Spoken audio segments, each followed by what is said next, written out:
nuclear power. So is how Meta gets to say, yeah, we really are trying to stay within our carbon targets. And of course, you want to use wind, right? Because the poor birds. The birds. Will Wade, thank you very much for that. We'll look forward to your story on, I guess, a speculation on the financial details, looking at, Microsoft paying like $17 billion for like 10 gigawatt hours. You kind of make comparisons, and we'll do that. I want to check on markets right now because despite the idea that the jobs number isn't going to allow the Fed necessarily to cut rates or push them in that direction further, we do have futures higher here. And we did see the two-year yield spike as soon as those numbers came out. So it does look like the market is kind of leaning in that direction. Yeah, but the two-year yield move has subsided. I still should point out, though, on work WIRP on the terminal, only a 5% odd that will get a cut. So the market basically saying it's not happening in January. In January. Yes, in January, to be clear. After that, it goes to 30%, and then basically some cuts of price. And down to their authority under IEPA and what you would do or the administration would do to continue those policies. Right. Well, certainly there's a high level of confidence that the Supreme Court's going to side with us. We think that we're really on firm ground. But I know you expect us to say that. And so then the question is, well, what if we're wrong about that? And it's important to think about that, too. There was a big call last night with all the principals to talk about if the Supreme Court were to rule against this IEPA tariff, what would the next step be? And Jameson Greer is all over it. There are a lot of other legal authorities that can reproduce the deals that we've made with other countries and can do so basically immediately. And so our expectation is that we're going to win. And if we don't win, then we know that we've got other tools that we can use that get us to the same place. And, I think that the IEPA authority is pretty clear. It's why it's the first choice of how to use it. But if the courts disagree, we'll, of course, respect that. But we got lots of other authorities that we could use to get to the same place. Okay, I assume we'll get some articulation of that should it go against you. I asked the same question of you, but I asked it because I think it is relevant. You talk about productivity. I assume you're keeping a close eye on the impact of AI in the enterprise and what that's going to mean, what's going to mean for jobs, what it is going to mean for continued productivity. How are you viewing it at this point? What are your expectations as this year unfolds, as we all look to see whether there's going to be return capital, for example, for the hyperscalers, not to mention benefits for the enterprise? Well, I think it's really quite clearly in the productivity data.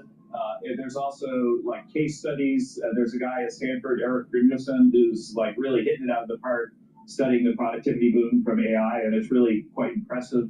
I think that you remember back in the 90s, we're all old enough that we lived through that dot-com era, that it was kind of, the markets were really celebrating year after year the spread of the computer, but we had a hard time seeing the effect of the computer in the data.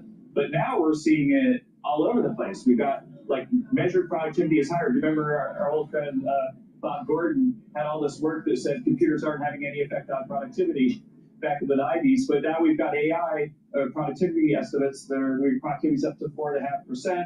We had an earnings season where earnings surprised on the upside by more than they ever have in recent memory. And so AI is having a big effect on the operation of companies. And the way to think about it is that we've got AI has become a really excellent coach for managers and for workers to make them do their jobs better. All right, so Kevin, when I talk to the people who are building the data centers, they keep coming back to the same problem. We don't have enough workers in this country, both skilled and unskilled. And it's the gating factor, being able to put up all the different, say, nuclear or nat gas or just all the electricity to link up on the grid to all these data centers. What do we do about not having enough people? Right. Well, one of the things that's happening is that we're seeing a big increase in labor force participation. And as you saw in the data today, there have been sort of two things that have reduced the growth of the labor market. One of them is the reduction in federal government employment, precisely, which is down about 250,000 this year. And then the other is the deportation of illegals, many of them who had jobs. But native-born workers make up about 100% of the job gains that we've had this year. And the interesting thing is that the labor force participation of native-born workers is skyrocketing. And so I think that people are getting back off the sidelines. They see the huge wage growth. Actually, think about this. The wage growth this year is probably, given today's data, is about almost $3,000. Tell me this is wrong. Is this wrong? This thing in the report, both the labor force participation rate is 62.4 and the employment population ratio at 59.7%. Changed little in December. These measures are some little change over the years, so this must be inaccurate. Well, Kevin, there's also native-born unemployment is 4.1. That's up 0.4 year on year. Look, the native-born employment in terms of the payroll survey is up by, 650,000. The bottom line is labor force participation has been moving forward, and it's not very long ago that it was way below this, and so our expectation is with wage growth as high as it is, at about $3,000 this year for the typical manufacturing worker, that more and more people are going to come off the sidelines. But that you're right that's one of the things that's going to have to drive growth going into this year is more labor supply, because we got all the capital spending that you can imagine. It's a capital spending boom, and you see that in the trade data with imports and capital goods, and with the groundbreakings of the factories. There are a heck of a lot of people that are putting up workers wanted signs all over the place. Kevin, I want to move you from productivity to affordability. This news about the GSEs yesterday, there's a couple of takes on the street. One is that it's very much within the president's control and it can work pretty quickly. The other side says, what can $200 billion do in a $13 trillion market? Mm-hmm. Right. Well, it's part of an overall plan that the president's going to announce at Davos. We've been working on it, really talking to Bitchute over the last couple of months. With a really big comprehensive housing plan. The president's going to announce the whole thing at Davos, and this is just a little small part of it to help.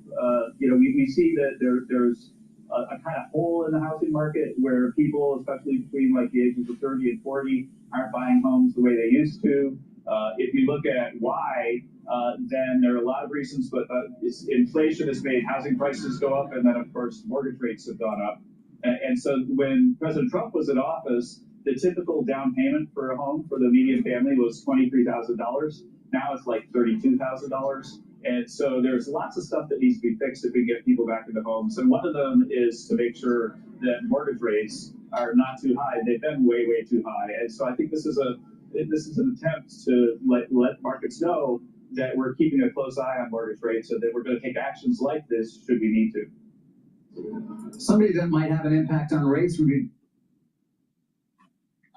Hello, my name is Dr. Paul Cottrell. Thank you for joining. We are live streaming on Rumble and YouTube and my website, the-studio-reykjavik.com. We're simulcasting on X Spaces. Please help support the work that I do by donating. You can donate on my website, the-studio-reykjavik.com. You can donate through Stripe, PayPal, or Buy Me a Coffee. You could be a paid member to my Substack channel or my Patreon channel. The three big news points for today are the Supreme Court and their decision potentially will be released today about the tariffs and how that may affect the tariff agreements that happened in 2025. There's news out that the government will start buying mortgages and how that may add to liquidity and lower mortgage prices. So we're going to cover that. And the big news announcement was the jobs report that came out, where the headline unemployment rate is now at 4.4%, but new jobs being created is less than expected. So the headline number for the unemployment rate, 4.4%. So the question comes in, will the Federal Reserve view that as reason to not cut? And if it doesn't cut in January or February for the federal funds rate, then we're probably going to see sideways trading for the S&P 500. I think many market participants are waiting for the Federal Reserve to make another cut. Now, I think that what's going to happen is that we'll probably have a 50 basis point of cuts throughout 2026, probably 2 cuts of a quarter point each, but it might be prudent for the Federal Reserve to hold right now. We'll see. We'll see. So thank you for joining. I greatly appreciate it. Again, we are live streaming on Rumble, YouTube, and simulcasting on X Spaces.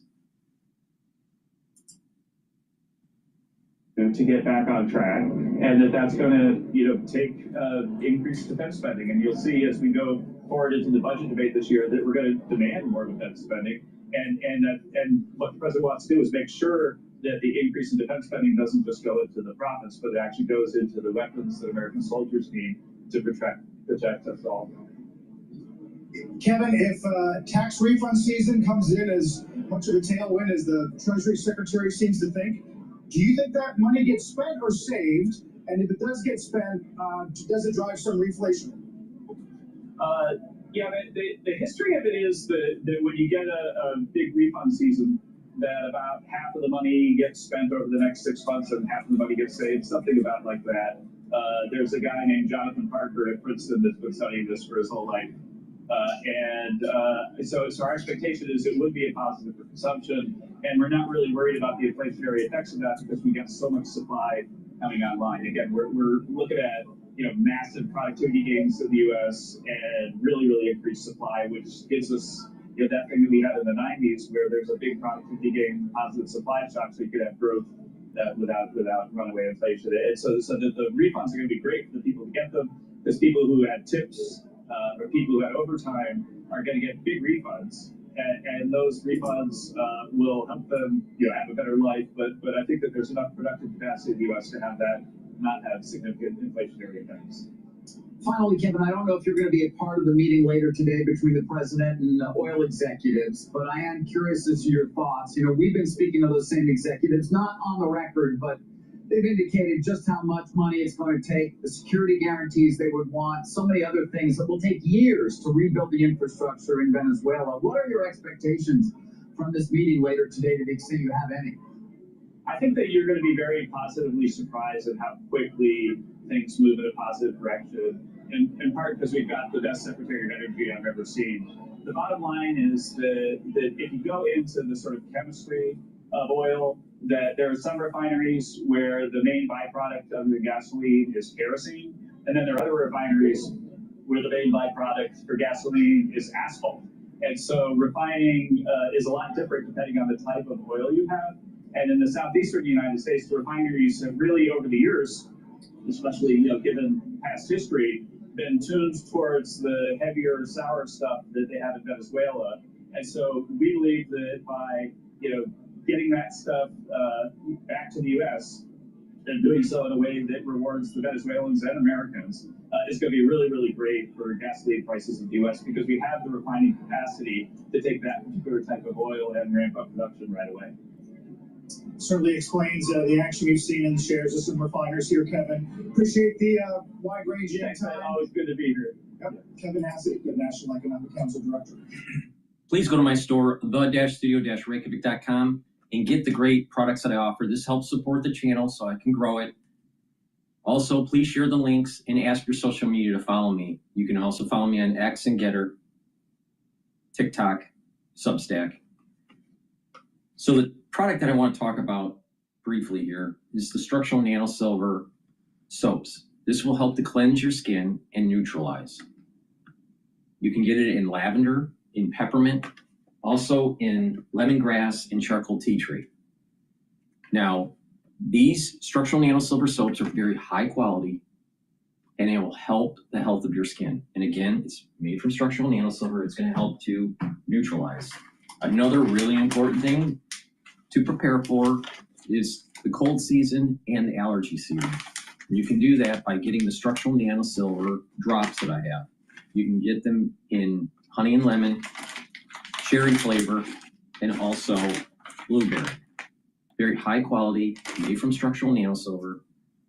If you have that throat irritation, take them right away to mitigate the problem. If you're having problems during the allergy season, also take them. And what this will do is create a secretion and protect your oral pharynx. Super important, especially for the cold season. If you're not feeling well, take them. If you're around people that aren't feeling well because of the cold season, take it prophylactically. Really important. And again, it helps to neutralize, so you're actually improving your oral cavity health. So please go to my store, the-studio-reykjavik.com. Get a few bags for your household and for work. You never know when you need them. Make sure you use discount 5. You get $5 off any order. I want you to save some money. And if you spend $100 or more, you get a free gift until supplies last. But it's 2026, get healthy. And if you follow my advice and you do use these supplements the way I'm telling you to, you're going to actually help to boost up your immune system and slow down the aging process. It's really simple. It's really simple. If you are less sick, less often, then you age slower. If you look at someone that is chronically sick, even if it's benign, common cold, if they're chronic, they do that every year, and it's a couple times a year or 3 times a year, they age faster. The reason why, you're building up free radicals, you have higher inflammation, and not only that, even something benign like a common cold takes 2 weeks to heal after the symptoms are all gone. So your body's remodeling. And if your body's remodeling, it can't focus on other things. So if you're less sick, the severity and the number of incidences, then you're actually slowing down the aging process. So please go to my store, get the products, slow down the aging process, boost up the immune system. All right, let's listen into CNBC here. Keep going, healthcare coverage. And you're seeing a lot of you're seeing a lot of deals and big news coming from that. That's part of it. You're seeing lots of people. Yeah, I got Lily today. Okay, so the market just opened for New York, and the S&P 500 is at 6,933. VIX is at 15.31. Euro USD is at 1.16. Oil's at 58.85. Bitcoin's at 90,785. Japanese yen is at 157.9. Natural gas is at 3.335. Now, I have a target for year end for the S&P 500 at 7,400 or to about 7,800. And it really is dependent on jobs, what the Federal Reserve is going to do, what's going to happen with AI and the creation or the destruction of jobs. All right, so with that, major resistance level at 7,000, major resistance level, all right, and that I'm concerned about a sideways trading because of the job market and what the Federal Reserve will do with rates, with the federal funds rate. So it's possible that we trade sideways for a little while. Now, oil is trading just under $59 a barrel for WTI. It's starting to creep up. Now, I think the trading range for oil right now is around 56 or 57 for the low bound, and the upper bound at about 60 to 61. All right, I'm longing oil and I'm longing natural gas. Now, natural gas is starting to drift down, but there's potentialness of it spiking up to about 3.5. But it has been drifting down, and we'll see what happens. But oil's definitely moving up compared to yesterday, and it's trading at 58.9. So I'll keep you abreast on that information. Now, what I want to do is I want to shift over to Bloomberg, because the government announced yesterday that they were going to buy back about $100 billion worth of mortgages. So interesting. I mean, President Trump, not only has he this week said he doesn't want like Steve Schwarzman buying homes anymore, or any institutional buyers of homes.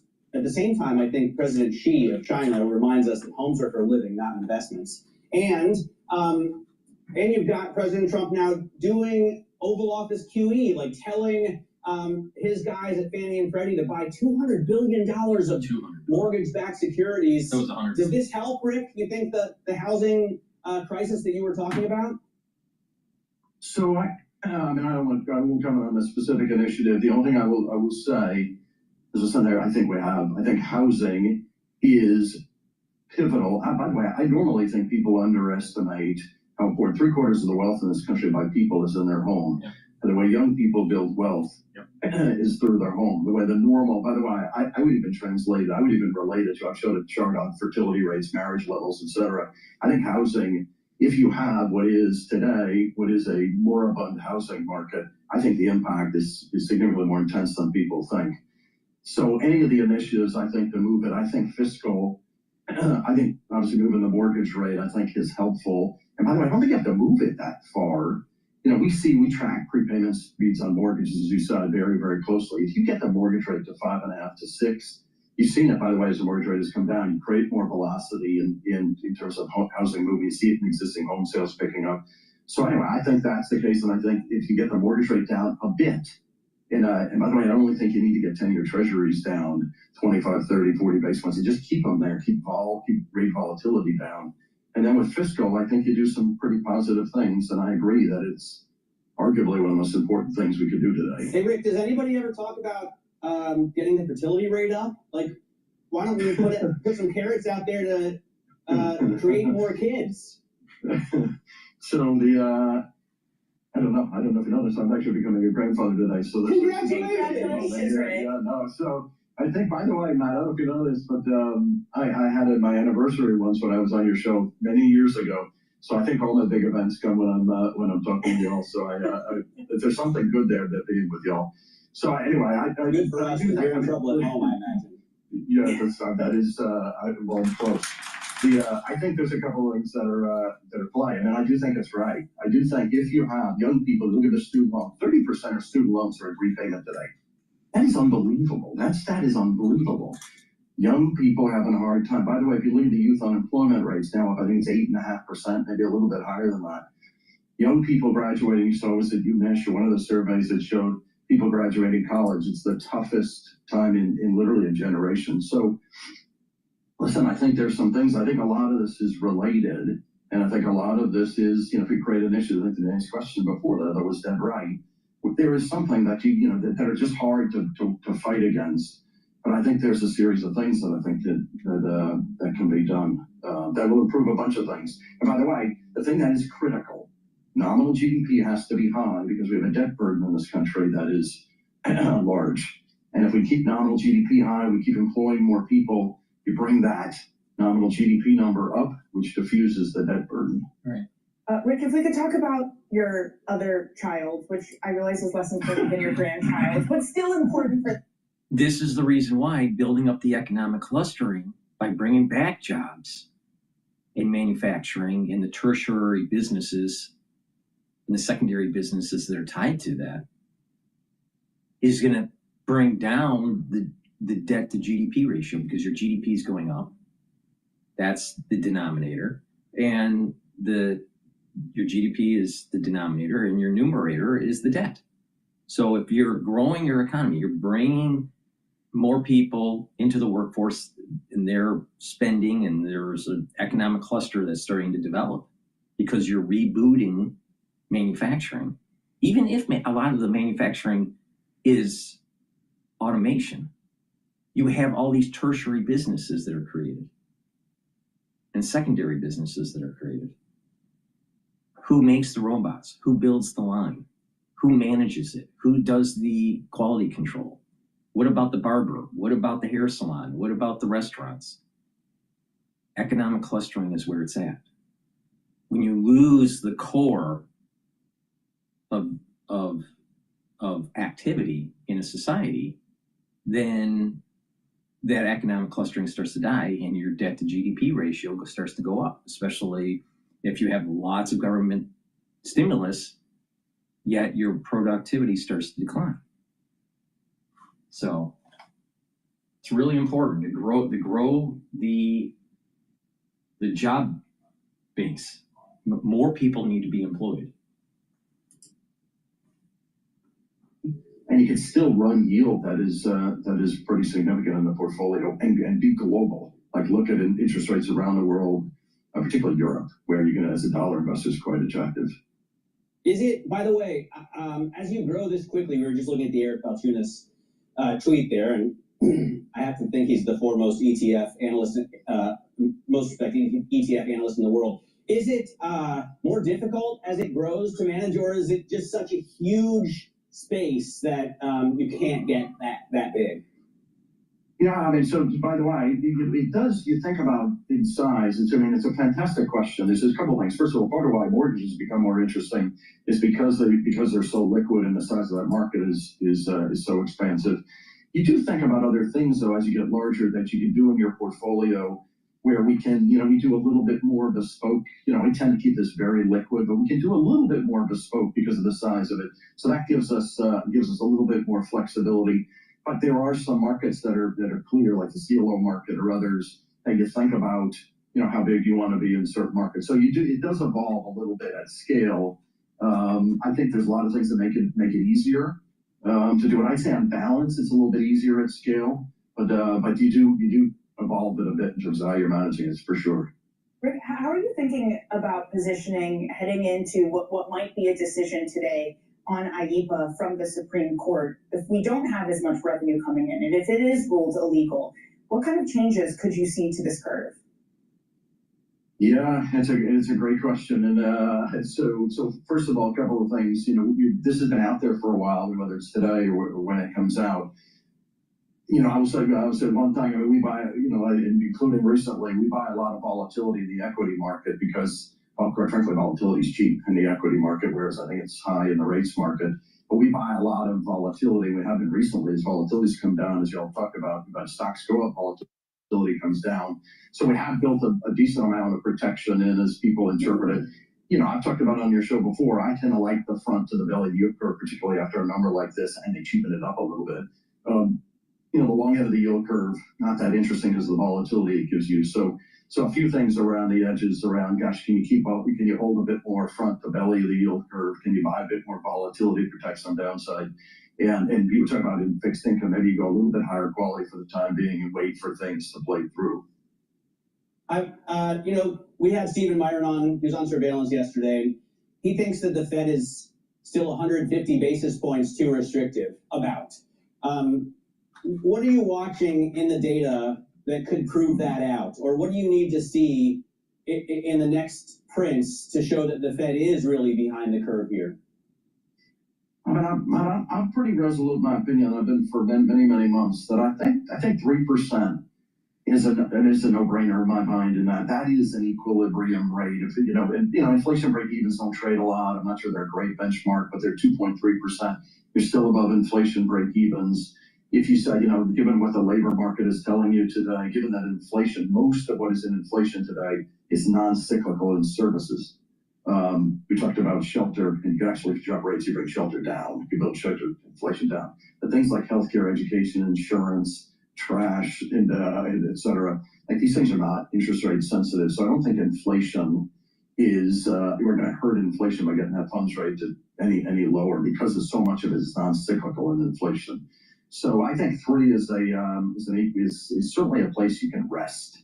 Whether we have to go lower gets to Dan's question about like what is over, if you have an economy that's not running 5% nominal and we start slowing because the fiscal tailwind becomes a headwind, does the neutral rate have to be closer to 2? I think time will tell. But I don't think we'd have to go that much lower today. But I don't know, if it was me, I would get the rate to 3. I would be focused on longer on the yield curve because that's where real velocity in the system works. That's where we finance mortgages, credit, virtually everything in the system finances out the curve in the 5s to 10s roughly. Hey, Rick, if I may, and I've got to ask because a lot of people listen to you, really appreciate your opinion, and want to know if it will be you part of making that decision. The Treasury Secretary yesterday said that you were one of the sole candidates who haven't yet had your interview. Might you be headed down to Washington, D.C. anytime soon? Yeah, no, you anticipated my answer. I'm focused on my family situation we talked about in terms of, and then, This is the busiest time, quite frankly, I've ever seen in terms of what we're doing. We've got a lot of year-end stuff we do. Markets, funds were evolving, et cetera. So I don't know. I mean, I know it's a bad answer, but that's where I've never been more busy, so that's what I'm doing. Well, Rick, I think I can speak for the entirety of the Open Interest family and wish you a congratulations to you. Thanks. Yes, congratulations. Rick, thank you so much for joining us today. This is BlackRock's Rick Reader. All right, let's get a check on your equity market this morning. We're up 1/3% for the S&P 500. Look at the Yeah, the S&P 500 is at 6,943. VIX is at 15. Please go to my store, the-studio-reykjavik.com. Get the super strong relief. You apply this on a sore muscle, a sore joint, even on your neck or your temples. If you have a headache, a tension headache, it'll help to relieve it. So for bruises, for sprains, for pulled muscles, joint pain, this helps to relieve it. So please go to my store, the-studio-reykjavik.com, and get the super strong relief. Make sure you use discount 5 and get $5 off. And detoxifying your body is really important. Taking zeolite every day, 3 small drops underneath your tongue and drink filtered water. You do that every day. It'll bind to heavy metals, toxins, and chemicals and allow you to urinate them out within 6 to 8 hours. You do that every day, you're boosting up your immune system and your endocrine system. Please go to my store, the-studio-reykjavik.com, and get the zeolite. Well, good morning, and thank you for having me. I'm excited to talk about this jobs report because what we've seen is continued and positive job growth.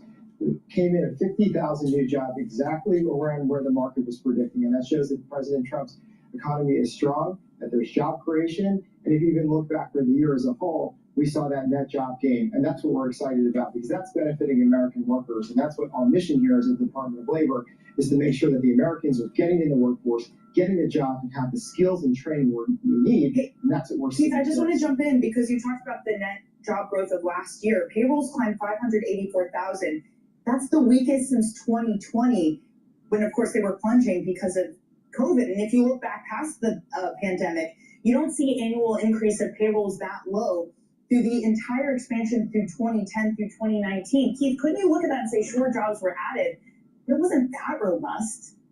No, jobs were added in the right place, 54,000 in the private sector, negative job growth in the government sector, which is exactly what President Trump promised, to right-size the federal government, to get jobs back in the private sector, and that's what we're seeing. And especially with unemployment rates coming down and wages going up, that's the metrics we're looking at, and that's what we're excited to see from this report, and so is the market. We still have seen manufacturing jobs. We lost almost 100,000 manufacturing jobs in 2025. And this was a sector that I think the president, it's fair to say, is very focused on. He wants to bring manufacturing back to these shores. Why do we have what looks like a manufacturing recession a year into his term?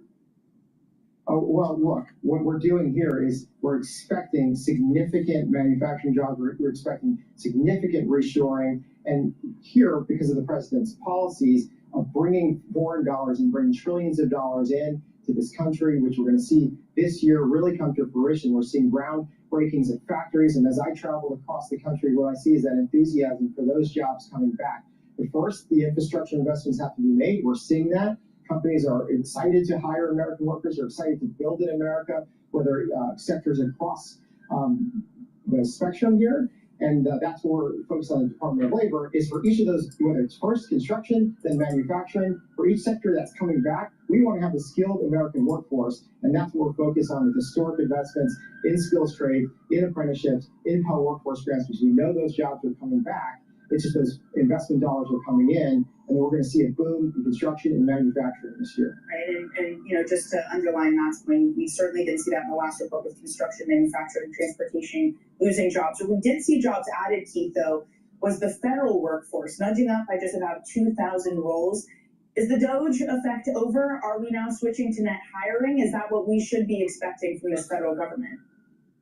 No, look, for the federal government, with the voluntary resignations, people leaving, we saw huge decreases at certain points. And, from across 2025, which is what the president promised, to right-size the government, it's exactly what happened. So at the end of the year, that number was significantly down. for these federal government agencies to be able to operate at full function, which they can with the right workforce. And that's what we saw from the overall job numbers from last year in the federal workforce.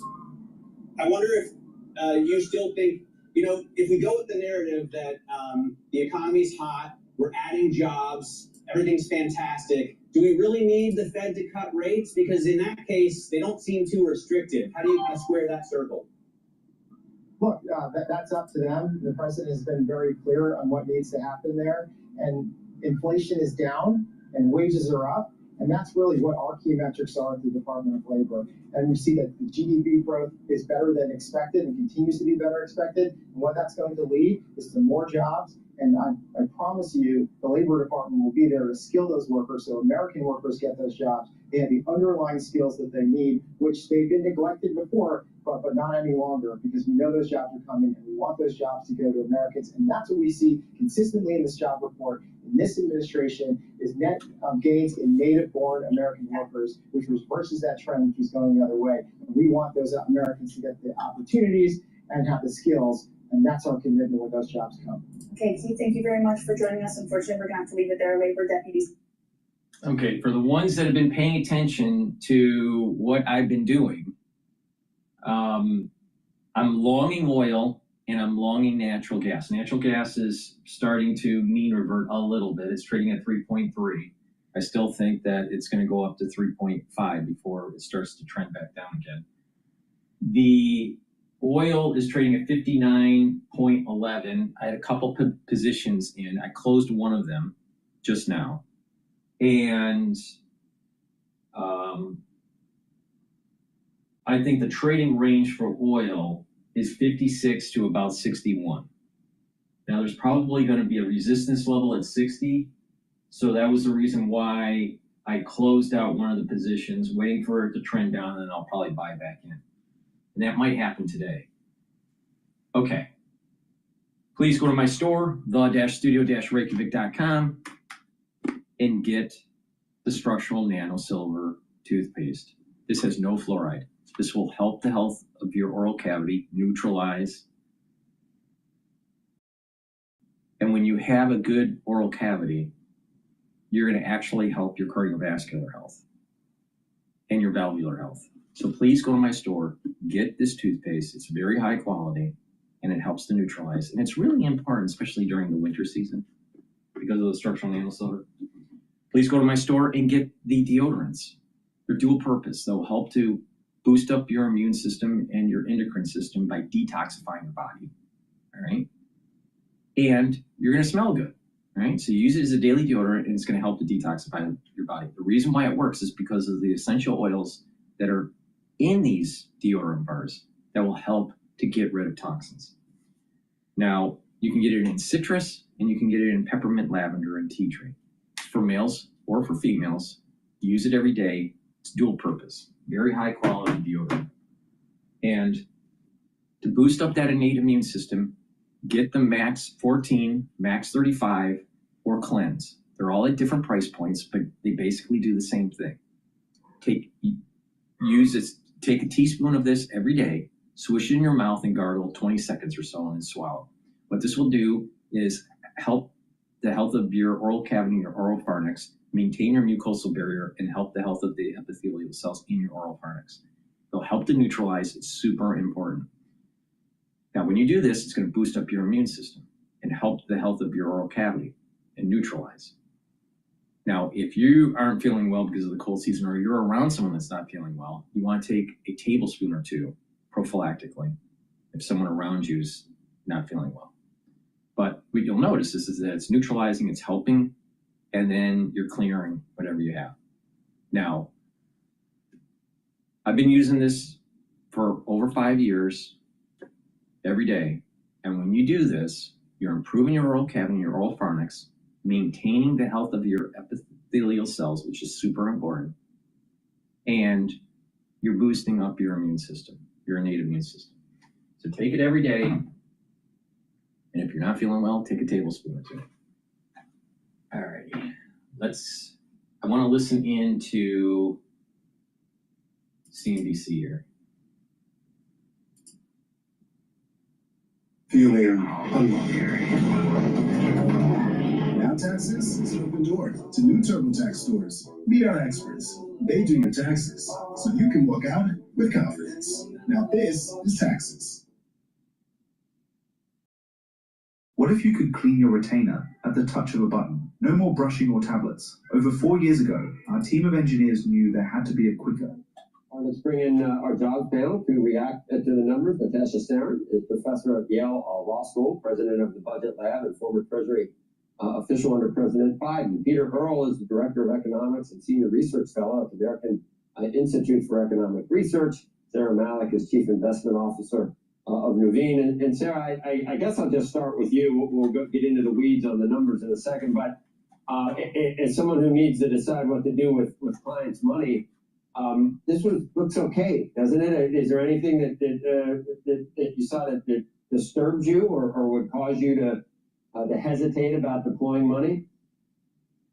I'm not surprised to see markets not reacting much to this number. Expectations were for a slight beat to payrolls with consensus at 65,000. So the number is a slight disappointment, but not enough to move the Fed. And that's what's important here. I think we can still get 2 rate cuts in the back half of this year. Also, this is the second number that is starting to show the true health of the labor market. Remember, September and October's numbers were very volatile. We had a negative 162,000 government payrolls drop in the October numbers. So we're finally getting clarity. And what we're seeing is labor markets are just normalizing at a healthy rate. And if we can continue on this path, and I think that we can, because government payrolls will have less of an impact on the negative side in 2026, then that tells us that the economy is fine. We have fourth quarter earnings season right in front of us with expectations of 8% year-over-year earnings growth.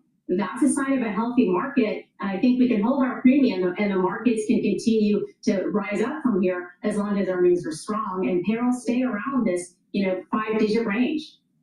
And Natasha, so 50,000, a little bit light in a revision on the previous month.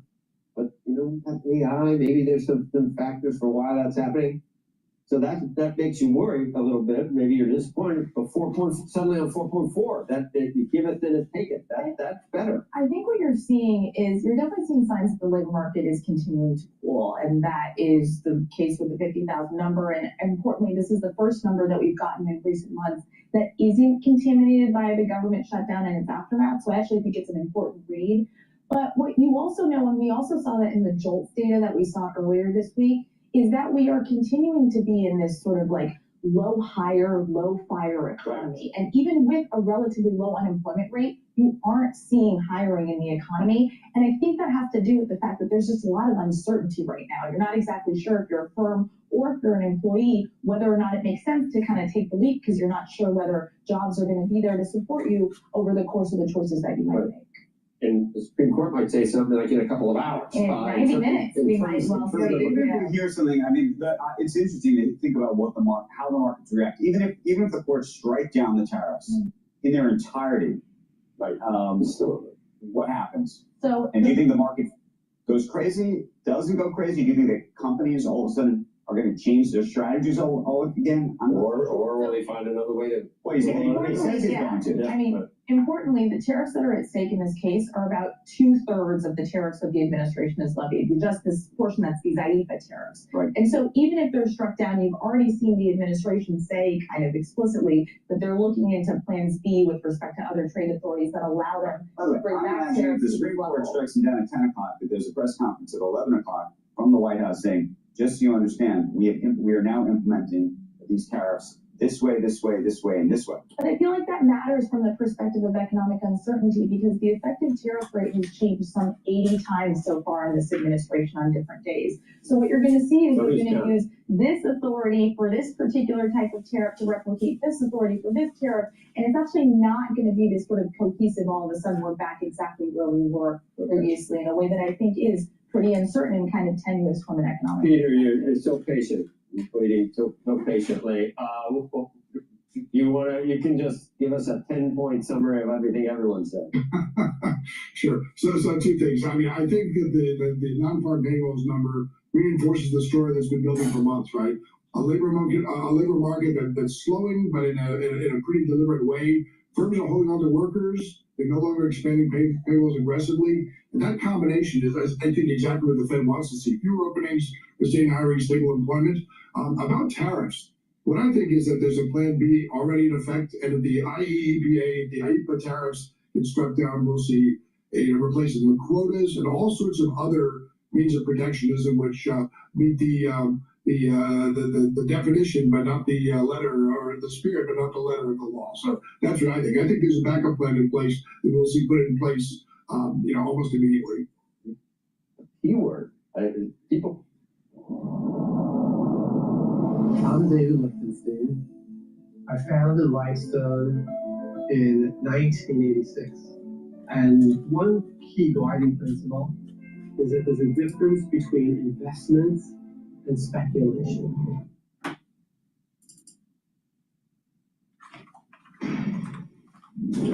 Welcome back. President Trump meeting with oil executives today at the White House to discuss plans to sell and rebuild Venezuelan oil and its infrastructure. Caracas is expected to send the United States between 30 and 50 million barrels of oil, which will then be sold at market prices by the U.S. government. President Trump further adding on Truth Social that Venezuela will be buying American-made products from the money received from that deal. Goods purchased will include medical devices, agricultural goods, energy equipment. Energy Secretary Chris Wright was with me yesterday and told us all about it on this program. Watch. Now we're talking with the interim authorities in Venezuela and saying, look, we blockaded your oil. You're not going to be able to sell any oil and continue this criminal enterprise, or you can work with the United States. And of course, they're choosing, well, maybe we should work with the United States. So that oil, we're allowing it to flow again. It's marketed by the United States government. The money's going to flow into accounts. And then, of course, they'll get greater oil revenue than they were getting before. And then that money will be funded back to Venezuela. And now we've got nice aligned incentives. But is there interest to buy Venezuelan crude in American refineries? Absolutely. But there's interest in Europe and Asia and all around the world. A better energized world is a wealthier world and a more peaceful world. That's President Trump's agenda in a nutshell.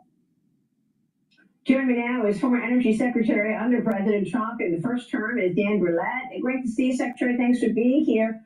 How would you assess the happenings in Venezuela and President Trump's plans to control that oil? Well, I think it's exciting times, not only for Americans. It adds to our energy security. It gives us a different geopolitical play, if you will. But it's also exciting for the Venezuelans. As Chris pointed out in the opening segment, this money will be used not only here in the United States, but in Venezuela. So much of this money has been directed to places like Hezbollah, the cartels, obviously, and obviously to the pockets of President Maduro and his cronies in the old government. So I think it's a great new day for Venezuela. I think it's an exciting time. I think it's an exciting time for the U.S. industry as well. And I know that they're meeting today at the White House to discuss the next steps in this plan. Yeah, and I'm going to be speaking with August Pfluger, the representative from Texas, in a little bit, because he's got some issues with oil prices going down to levels where it's not going to be economic for the oil companies. And I'm sure that's going to come up in this conversation today with the president. You're talking about $50 a barrel oil. Is the incentive still in place for Chevron and the like to actually invest tens of millions or $1 billion long term in terms of exploiting that when you're getting $50 for a barrel of oil? It gets very difficult. I mean, the cost structure here in the United States is obviously different than it is in places like Saudi Arabia. So $50 gets very, very difficult for U.S. producers, especially here in the Permian or in the Bakken in North Dakota, South Dakota. Exactly. But it's important to remember that, what we're doing here, or at least what the president is attempting to do here, is to fix the situation in Venezuela. Venezuela, at its high water mark, only produced roughly 3.5 million barrels per day. The world uses 103 or 104 million barrels every single day. We use 19 million barrels of oil here in the United States every day. So adding 3 million barrels is not going to fundamentally change the oil markets around the world. What it will do, though, is provide relief, especially for our refineries in the Gulf Coast region who use this heavy, sour crude to refine diesel and gasoline. And having that All right. Breaking news, the Michigan data that's coming out, the 5 to 10 year inflation expectation is 3.4% versus 3.2. So inflation expectation is going up And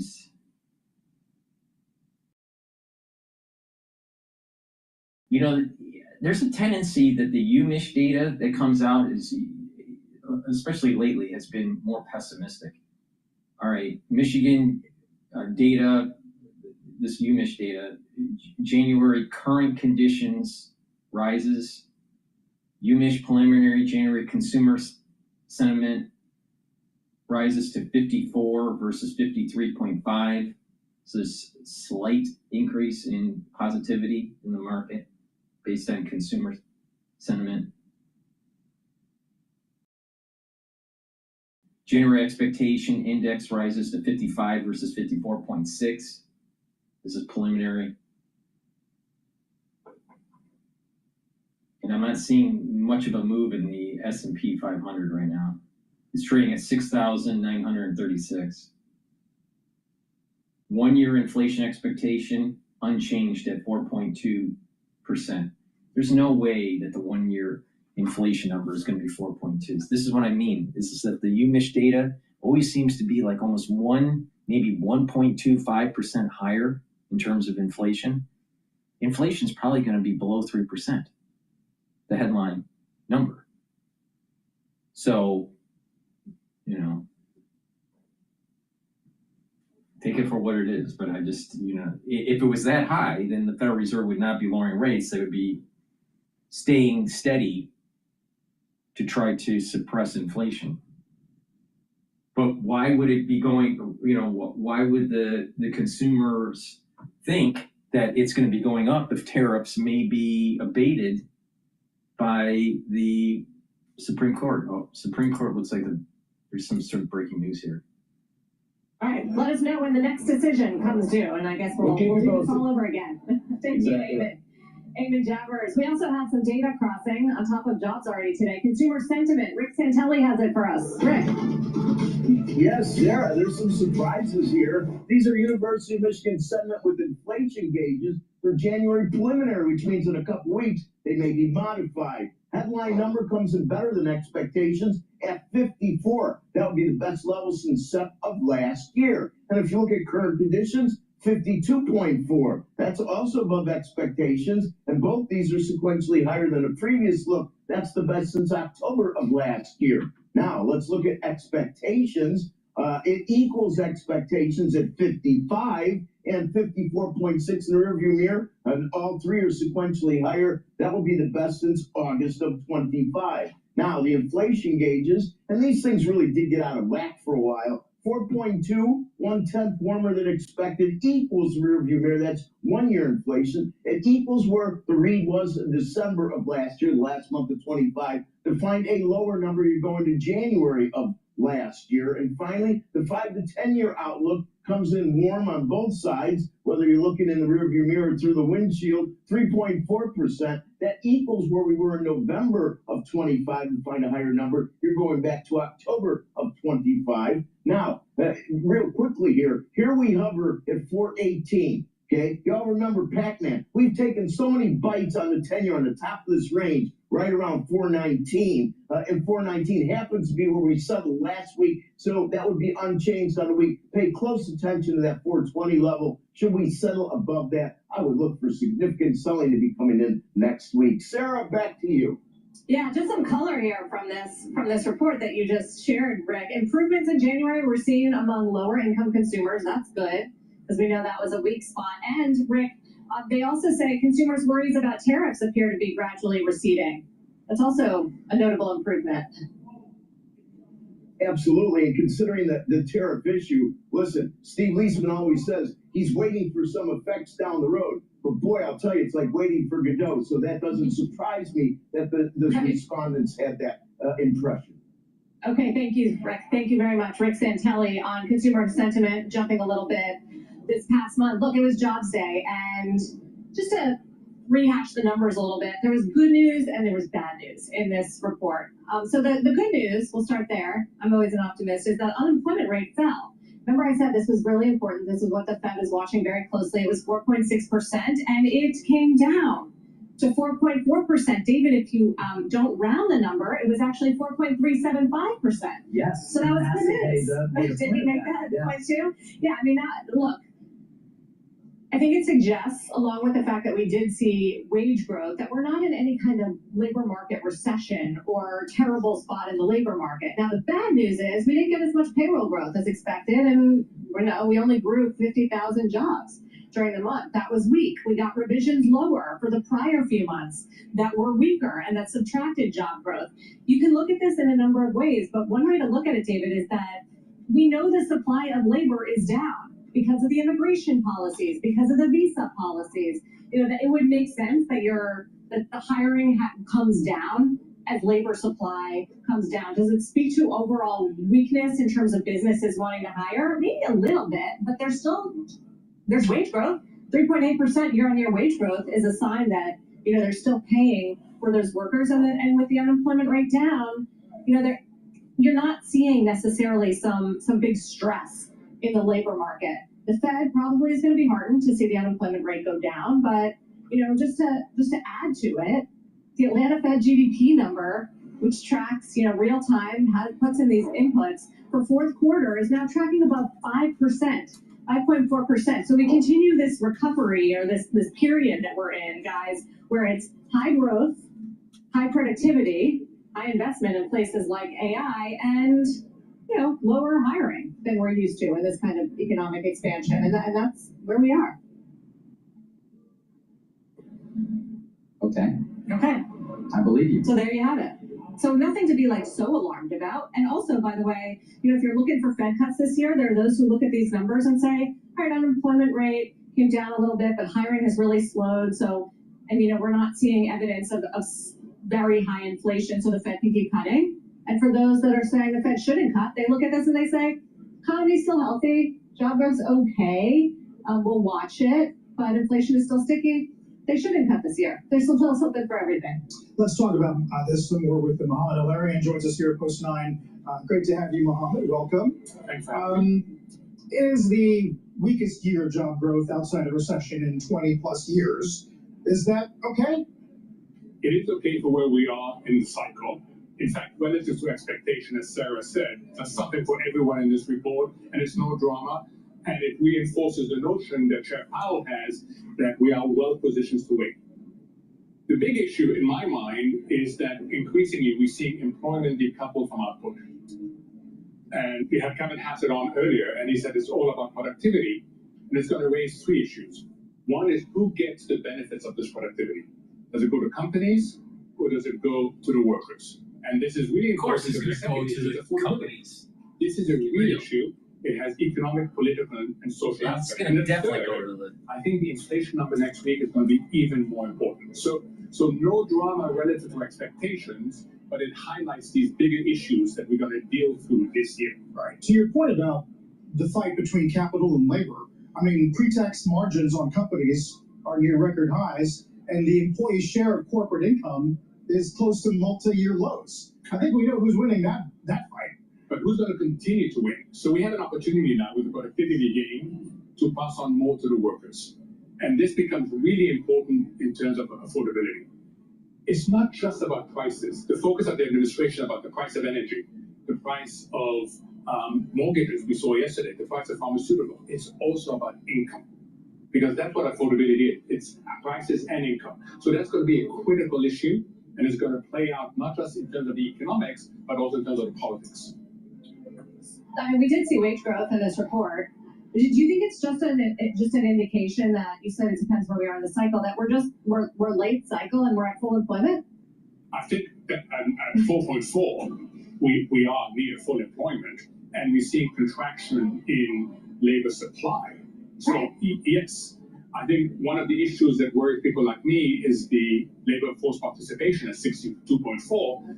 I'd like to see it higher, because there are parts of the economy that do not have the labor they need right now. But that is an issue of reskilling, retooling. It's a much deeper issue about the supply side of the labor market. So what do you think the Fed does? So I think the Fed does nothing. In January, but then what? I think we probably saw the last cut in this tenure for Chair Powell. I think they will expect that they will think that, quote, well positioned. You'll hear that phrase over and over, we're well positioned to wait. And then the question becomes, how much influence does the next Fed chair have and how quickly? Do you think, we got 10-year highest since basically Labor Day. Rick was just talking about the 4.2 level. Do you think they're starting to test out, as they normally do, new potential chairs? Certainly a new chair once it comes. And you know, Carl, I've been very surprised by how range-bound the 10-year has been. There's been so much going on, but it is range-bound. And I think that has to do with policy. That people see policy effects on both sides, and therefore they're frozen into this range-bound trading. We need to see something breaking. I cannot stress enough how important next Tuesday's inflation number is. That is the focus now. The jobs report, as Sarah said, says, you know, the labor market is fine. It's not great, it's not bad, it's fine. How about inflation? And the UMich number, where, as Rick said, it's stuck pretty high up there, is really suggests that we should focus on this inflation number. Some of the estimates on, I think, year-on-year core are south of 3, right? What are you looking for? Any ideas? There's some on north of 3. A lot depends on what you do with housing. Look at services. The PMI number last week had the price component still well above 60. So it's the service sector that you really have to focus on. I'm a broken record on the impact of AI in the workplace, the longer-term impact, of course, which we don't know. When you talk about the diversion or an increase in margin/productivity of businesses, whether the worker will benefit, what about if they're all losing their jobs? What are we going to do then? So, David, I share not only your focus, but your worry. And too many CEOs now think only of the labor displacement side of AI. Think of cost minimization. If you, and I can name you Walmart, Accenture, Google, think of the labor enhancing side. And if we are really to benefit from this AI revolution, which I think is so consequential, we've got to shift the focus more to labor displacement versus labor enhancement. Let's stop talking about those working on AI, and let's talk more about those working with AI. Because unless we have a policy for those working with AI, it's going to harm labor in a major way. Yep. So how would that evolve then in terms of a policy and or the ability to actually impose it on business? So impose it is the wrong phrase. It's to formulate it in collaboration with business. It's to have a what's going to happen? He's wrong. What's going to happen is that a lot of people are going to get laid off. People aren't going to get employed. The market's going to start going down. The CEOs are going to freak out that their revenues are going down because people don't have jobs.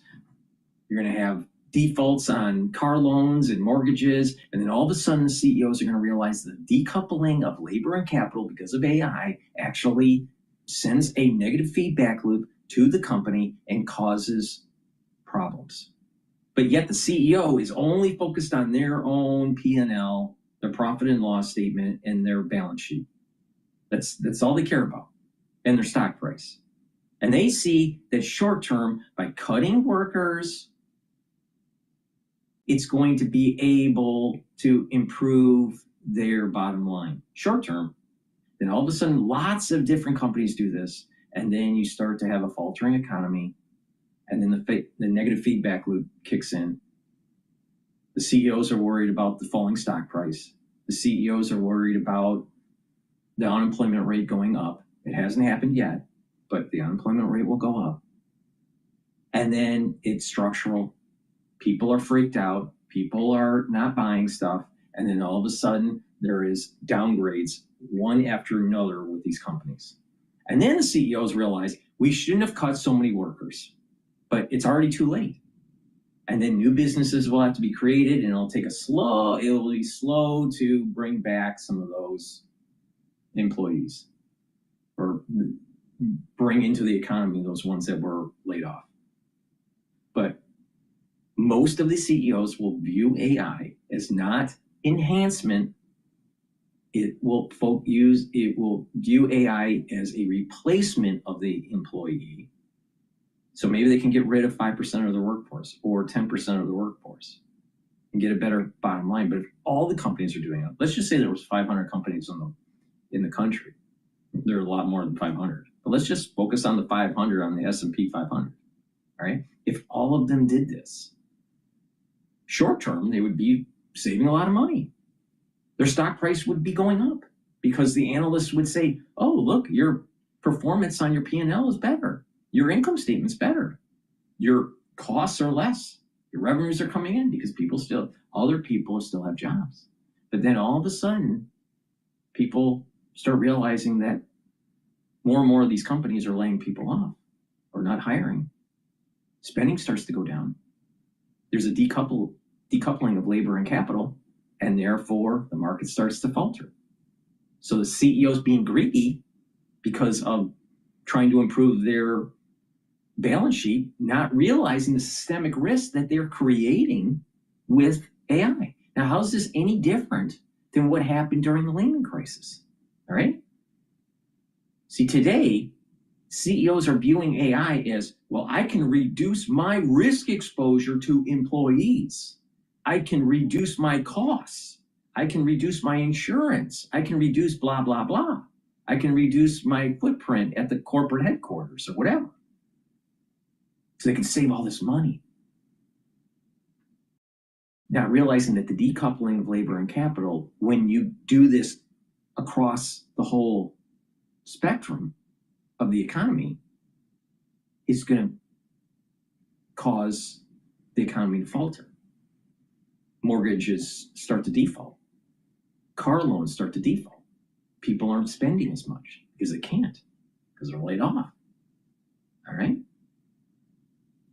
So they think in their little micro bubble that they're reducing their risk by reducing the number of employees they have, and that they're having a better return on their capital, better return. So their stock price will go up short term. Then all of a sudden, everybody's doing this, and the stock price starts to go down. Now, think about what happened during the mortgage-backed security debacle back in 2006, 2007, 2008. Banks thought that they could just have all these subprime mortgages, process them, have a processing fee, wrap them up in a mortgage-backed security, and sell them. And that you take the risk off your balance sheet, not realizing that someone is buying them. And it just kept on building up and up and up and up. And then all of a sudden, people stopped having the ability to pay their mortgage. A lot of these subprime mortgages were on a variable rate, so they were going to be resetting, and people couldn't afford it. And then all of a sudden, the mortgage-backed securities started to falter. And you had a lot of counterparty risk because of default swaps. They thought, well, wait a minute. I bought a bunch of mortgage-backed securities, but I bought a credit default swap just in case that it failed. Well, if everyone's doing that, then the insurance company can't bail out everybody. Just like if an insurance company goes to a city and insures all the homes, but there's a hurricane that comes in and wipes them all out, the insurance company is bankrupt. They can't pay for everybody. Because the way insurance works is that they're taking in a premium, and only a certain percentage of homes at any given moment would have a problem. Not all of them. Same thing happened with the mortgage-backed security and the credit default swaps. They didn't expect that all of them were to fail. Then there were some nefarious things in the way they were packaging it. They put subprime stuff with prime and gave it a prime rating.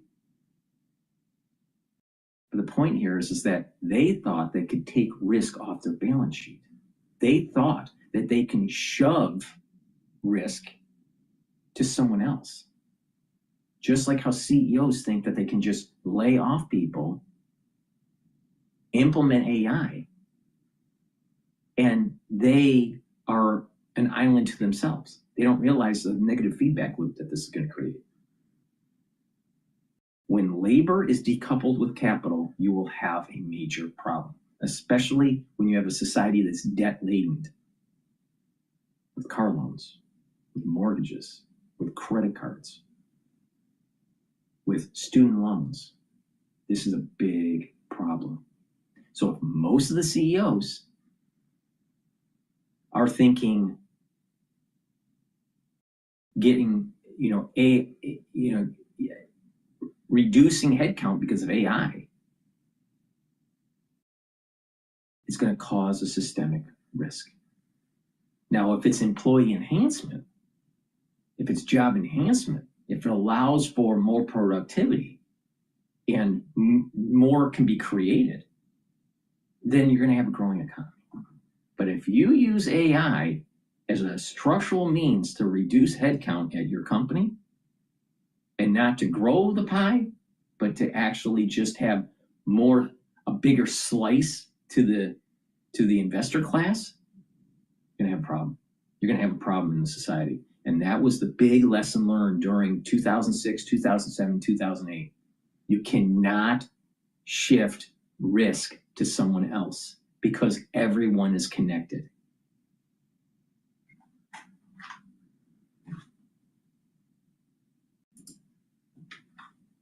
Distinguish between the different tranches of IEEPA tariffs. So throw out the reciprocal tariffs, but keep the fentanyl tariffs on Canada, Mexico, and China based on the idea that that's a real emergency. Okay, I think that's not where they're going to want to land. I really all right, do not so think they wanna Supreme be Court looking will not issue decision on tariffs today. All right, so we just found that out. Please go to my store, the-studio-reykjavik.com, and get the vitamin C and magnesium. Will boost up this will boost up the immune system, help with your skin. Vitamin C helps with skin. And also magnesium will help with brain function. Magnesium and zinc helps with the immune system and brain function. Take them together for max benefit. Should be doing this every day, but especially during the winter season. Now, the foundation of my core anti-aging protocol is the multivitamin. This has the multivitamins that you need for proper enzymatic activity. It's easy to digest. And also the probiotics. You can get it in veggie cap form or powdered form. And with a good probiotic, you're improving your absorption, you're improving your cellular metabolism, you're improving your gut biome and reducing inflammation, boosting up your immune system. You're helping the health of your liver because you're improving the communication between your liver and your gut. And you're improving the communication between your gut and your brain. You will actually reduce brain fog by having a good gut biome. You're going to be able to concentrate better, and you're going to be able to sleep better just with a good gut biome. And your skin will improve. Good health starts at the gut.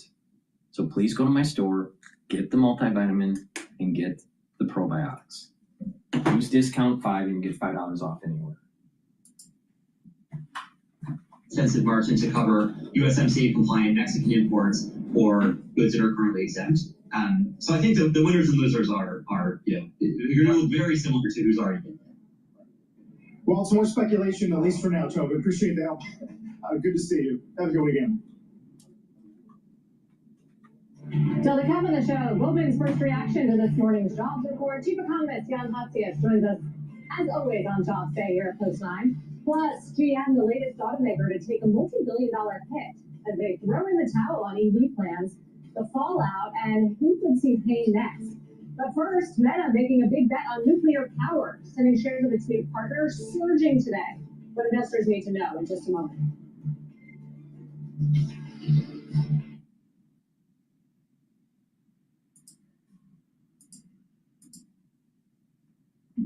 Jing, based on disinflation data that we're seeing, we saw it this morning in wage growth sort of holding steady. There was a fear that wage growth was going to pick up. We're also seeing some disinflation come through on the housing or shelter side of the CPI equation. So we'll be watching that really closely. If you look at some of the real-time measures of housing, they're showing a lot more slowing than sort of the official BLS data is telling us. So things like Zillow and Apartment List are telling us that the shelter component's closer to flat on a year-over-year basis. We don't really think that bonds are picking up on some of that. So we're leaning into fixed income here on a high-quality basis. Given those elevated yields, we do expect yields to come down over the course of the year. So, Emily, if we look at 2025 and looking ahead to 26, boy, 25 was a great year in equities, very strong year in fixed income. How are you and your teams there kind of thinking about 26 in terms of where the opportunities are? Yeah, so we're constructive on stocks. I think that there is a number of catalysts in place. You've got the one big beautiful bill, which could help potentially bring the effective corporate tax rate down to that immediate depreciation of CapEx. We think it's modestly accretive to the consumer as well. If oil prices can come down, that's sort of another positive. A weaker dollar would also be kind of a gift that keeps on giving into 2026. 40% of the revenues of S&P 500 companies are derived from overseas, so the weaker dollar helps on that front as well. The challenge, of course, though, is the starting point at 22 times forward earnings. It's going to be tough to get any more multiple expansion, so earnings really does need to be the key driver. And then on the fixed income side, like I mentioned, I do think bonds are mispriced here, so I think bonds can do some more heavy lifting in portfolios with incomes in the 4 to 5% range on high quality bonds. When it comes to equities, we get earnings next week. The fourth quarter numbers come out, and of course, the big banks will start us off. What do you think we'll actually learn from these banks, especially given that we can't really rely on a lot of the data? As you mentioned, the inflation data next week might still be kind of messy. Yeah, analysts are expecting high single-digit earnings growth, so the bar is not crazy high coming into this quarter. I'm just excited to talk about earnings and not geopolitical developments, Charlotte. I don't know about you guys, but that's going to be really refreshing. For us, as long as the economy and the labor market continue to hold in, we think cyclical areas of the market like financials can do just fine. They're also benefiting from the wealth accumulation that we've seen. So in a strange way, the market has been in the driver's seat of the economy. So we've seen just incredible consumer net worth being built up. It's in stocks, it's in real estate, and all of that sort of wealth accumulation and appreciation is in a way impacted or helped the financial sector. So the AI trade, which has buoyed investors' portfolios, is actually feeding right back into the cyclical side of the U.S. economy, benefiting the banks. So we think banks are going to come through with some positive developments, given the strength of the consumer, given the strength of the labor market, and given the strength of the stock market. Emily, how about U.S. versus non-U.S.? We saw as strong as the equity performance was in the U.S. in 2025, and much of the rest of the world, it was even better than that. We're hearing even people over the last 12 months talk about emerging market debt as well here. What do you think about the global allocation these days? Yeah, Paul, a lot of it does come down to the weaker dollar. The dollar was down almost 10% in 2025, and that can be hugely accretive to international equities as you're a U.S. unhedged investor.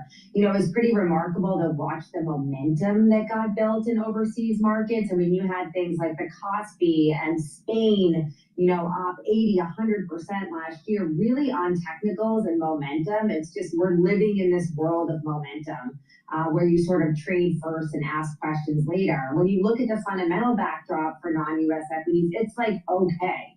Earnings were about 3% last year.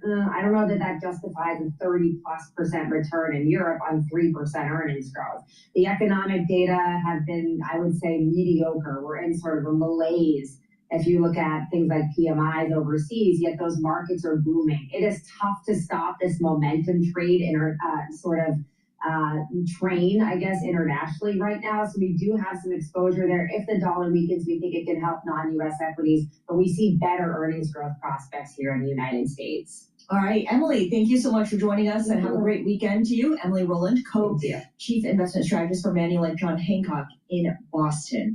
Let's go back to the tech sector. We can't stray too far from it ever when we talk about the market. And take a look at some of the Mag 7 names. Alphabet this week has moved ahead of Apple in terms of market cap, and Meta signing this big power generation deal with this company called Vistra, which has had a really volatile week. Let's bring in Mandeep Singh right now. Mandeep is our global tech research head at Bloomberg Intelligence. And Mandeep, just put into context for us this multi-gigawatt nuclear deal that Meta has signed for its AI data centers. How should we think about this? Yeah, I mean, the best way to frame it is how these companies are spending their capex. And we know roughly, 1 gigawatt of AI data center capacity costs about $50 billion. Again, that depends on the region, the source of energy and land, etc. But that's a rough ballpark. So when you think about 6.6 gigawatt and We already know OpenAI has committed to, about 26 gigawatts. So clearly these companies have big ambitions, and what it suggests is a company like Meta, which will very well spend over $100 billion in CapEx this year in 2026, may stay on that path for at least the next 3 to 4 years because they believe, they have a lot of applications when it comes to their own consumption of AI data centers, and they seem to be confident about their own model, which has so far trailed the likes of OpenAI, Anthropic, and Gemini in terms of capabilities, but it sounds like they want to make sure they have the capacity to deploy AI, and that's where nuclear is an interesting choice because a lot of the other hyperscalers have gone for more natural gas turbines, but we know there's a big backlog with someone like GE Vernova for their natural gas turbines. So from that perspective, nuclear is an interesting choice, as an alternate. What are the big tech companies, these big AI companies, saying about their confidence in the reliability of power in the next 5, 10, 20 years? Because a lot of folks are saying that really could be the gating issue for the development and evolution of AI. Yeah, look, I was at CES where Jensen highlighted, the reason why companies would upgrade quickly to the latest Rubin architecture is because they give, Rubin will give them more tokens per unit of power, which is really a way to emphasize the efficiency of how you utilize your available power. And so from that perspective, everyone sees very long lead times when it comes to adding new power, and they want to maximize, the usage and utilization of whatever they have right now. And look, you could argue, there are some other sources which may have shorter lead times, like solar or battery packs. But in this case, given the size of power that these companies need for running, we're talking about 1 gigawatt data center. It's very hard to think about too many sources of energy that will give you that sort of power, and that's where the lead times are so long. All right, Mandeep, thanks so much for joining us. Appreciate it. As always, Mandeep Singh, Senior Tech Industry Analyst for Bloomberg Intelligence. Again, kind of a cool deal here. Meta buying a bunch of electricity capacity to fuel its data centers in the future. Probably going to see more of these types of deals from these big users of energy. S&P up 37 points, the Dow up 175, the NASDAQ up 155, that's 0.6%. So nice turnaround in the markets here. We'll have more coming up. This is Bloomberg. Good morning.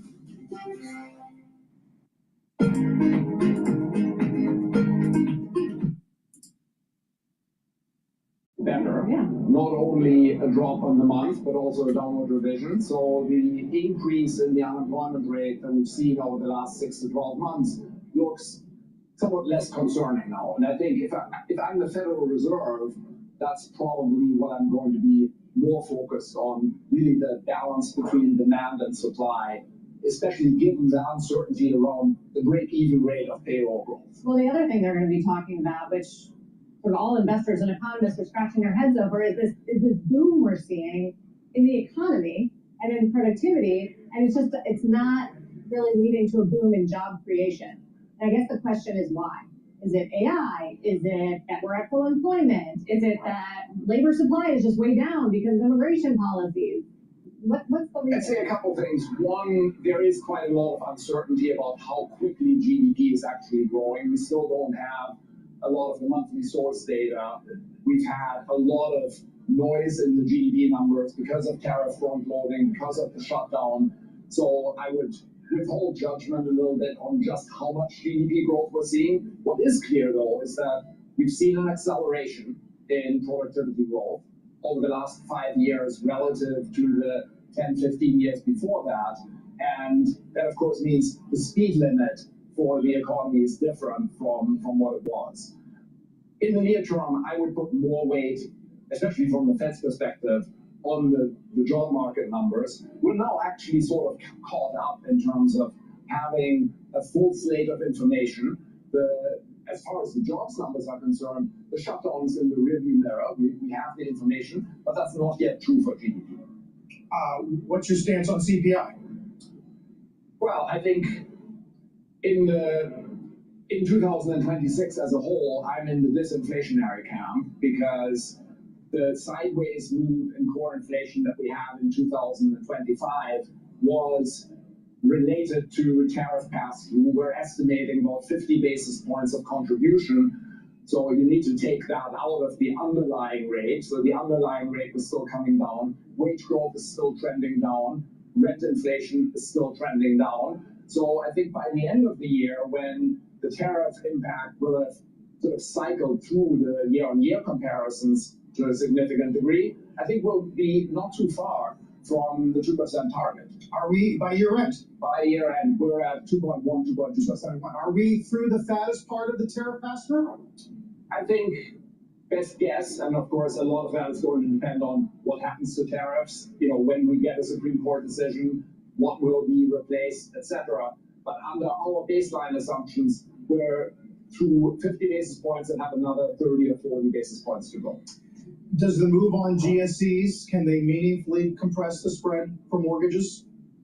I mean, I do think there's a good case for mortgage rates to, come down somewhat. The spreads have been very elevated, and I think market dynamics are already pushing in the direction of bringing that down somewhat. And if the GSEs increase support, I think that will reinforce that. With that said, longer-term yields, I don't think are going to come down a lot as, over the next several years.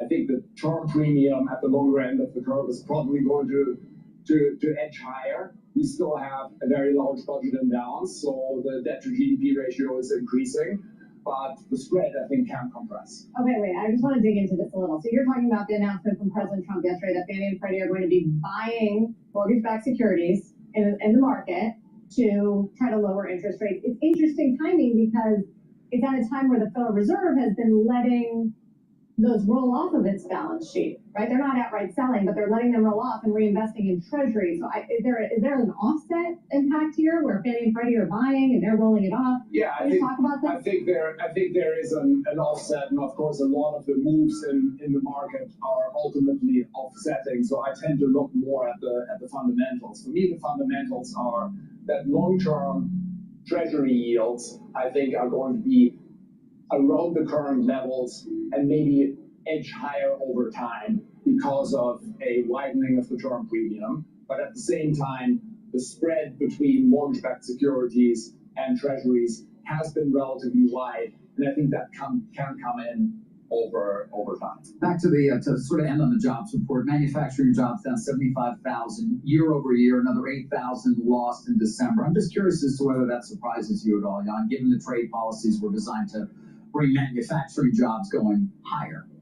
I mean, it doesn't surprise me really relative to the other information that we've seen about the manufacturing sector, including the employment components of the various business surveys. Those have continued to point to, stagnant or declining employment growth in the manufacturing sector, and I don't expect that to change quickly. We do have somewhat faster GDP growth, underlying GDP growth in the first half of this year, and some of that is driven by tax support and full expensing of capital equipment and plants. That could give you some support, but I don't think it's going to change dramatically.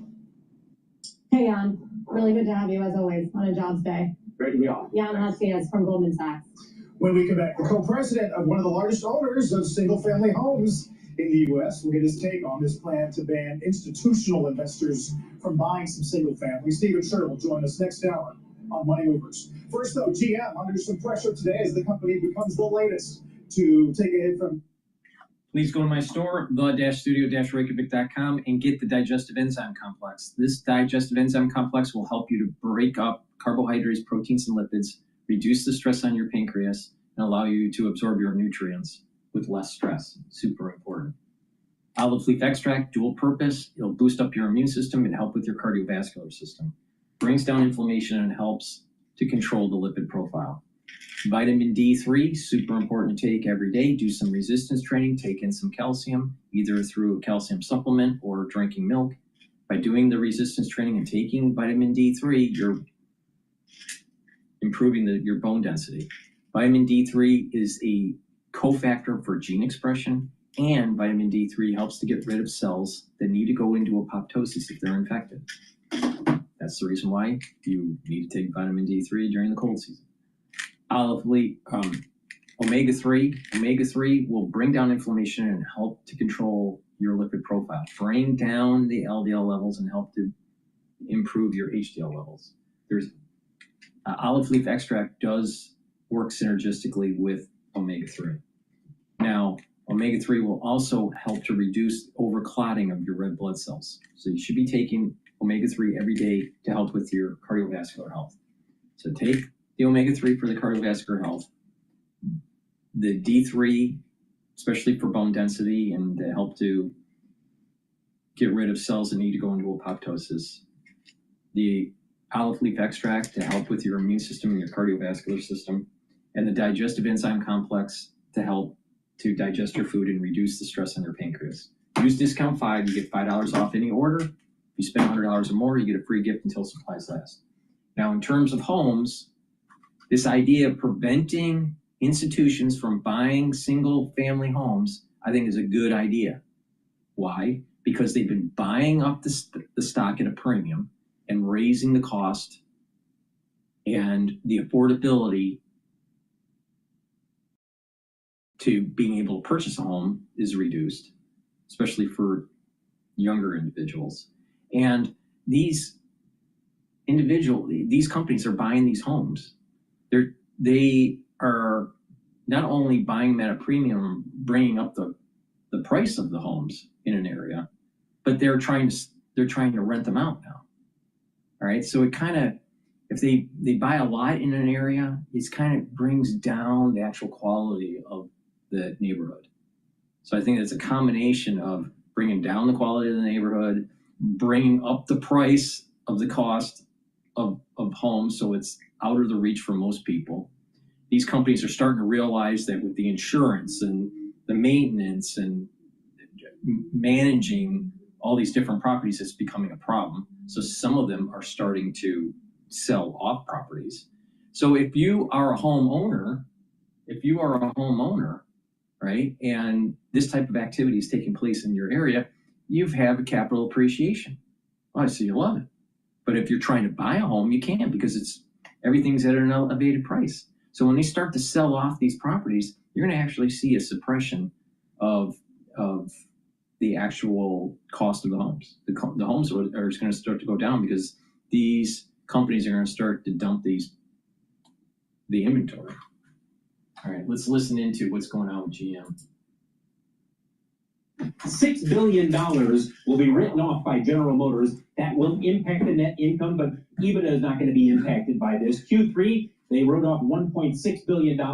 And again, the company has announced it expects more of these. They said it again yesterday. More of these charges are expected in 2026. For General Motors, its fourth quarter EV sales were down 43%. Had a big surge at the end of the EV incentives, which ended in September. Q3 numbers were big. Now we're seeing the slowdown in EV demand in this country, down 43% in the fourth quarter for General Motors. Overall, EVs made up just about 7.8% of total sales in the United States last year. Hybrids coming in at just over 14%. And there you see internal combustion engine vehicles now down under 80% of the vehicles sold last year in this country at 77.8%. If you take a look at shares of General Motors, keep in mind that this company will be reporting its Q4 financials on January 27th. No doubt, guys, they'll talk more extensively about the adjustments they've already announced when it comes to EV production and what they expect for 2026 in terms of both EV production as well as the market overall. Remember, they were down.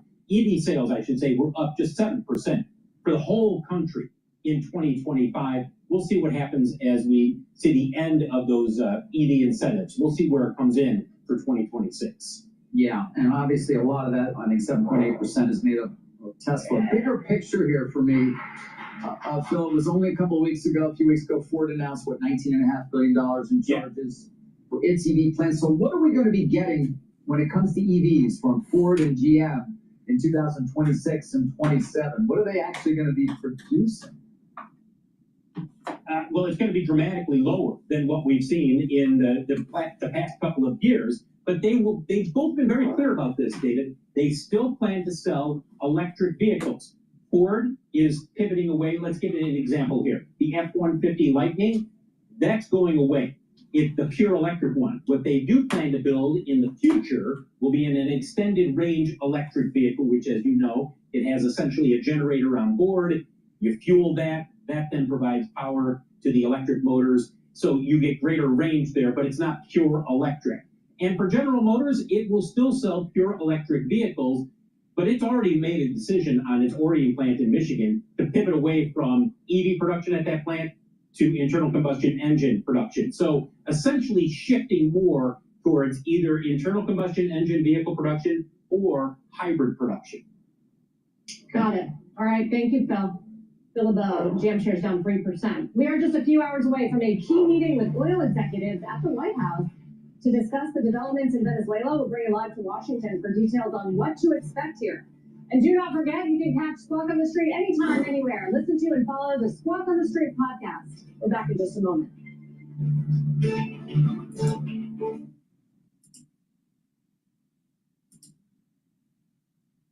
Look at the productivity is going up. This is a sign of the Trump economy and the manufacturing in particular. But of course, the administration has shifted to saying, well, 2026, this is going to be the year.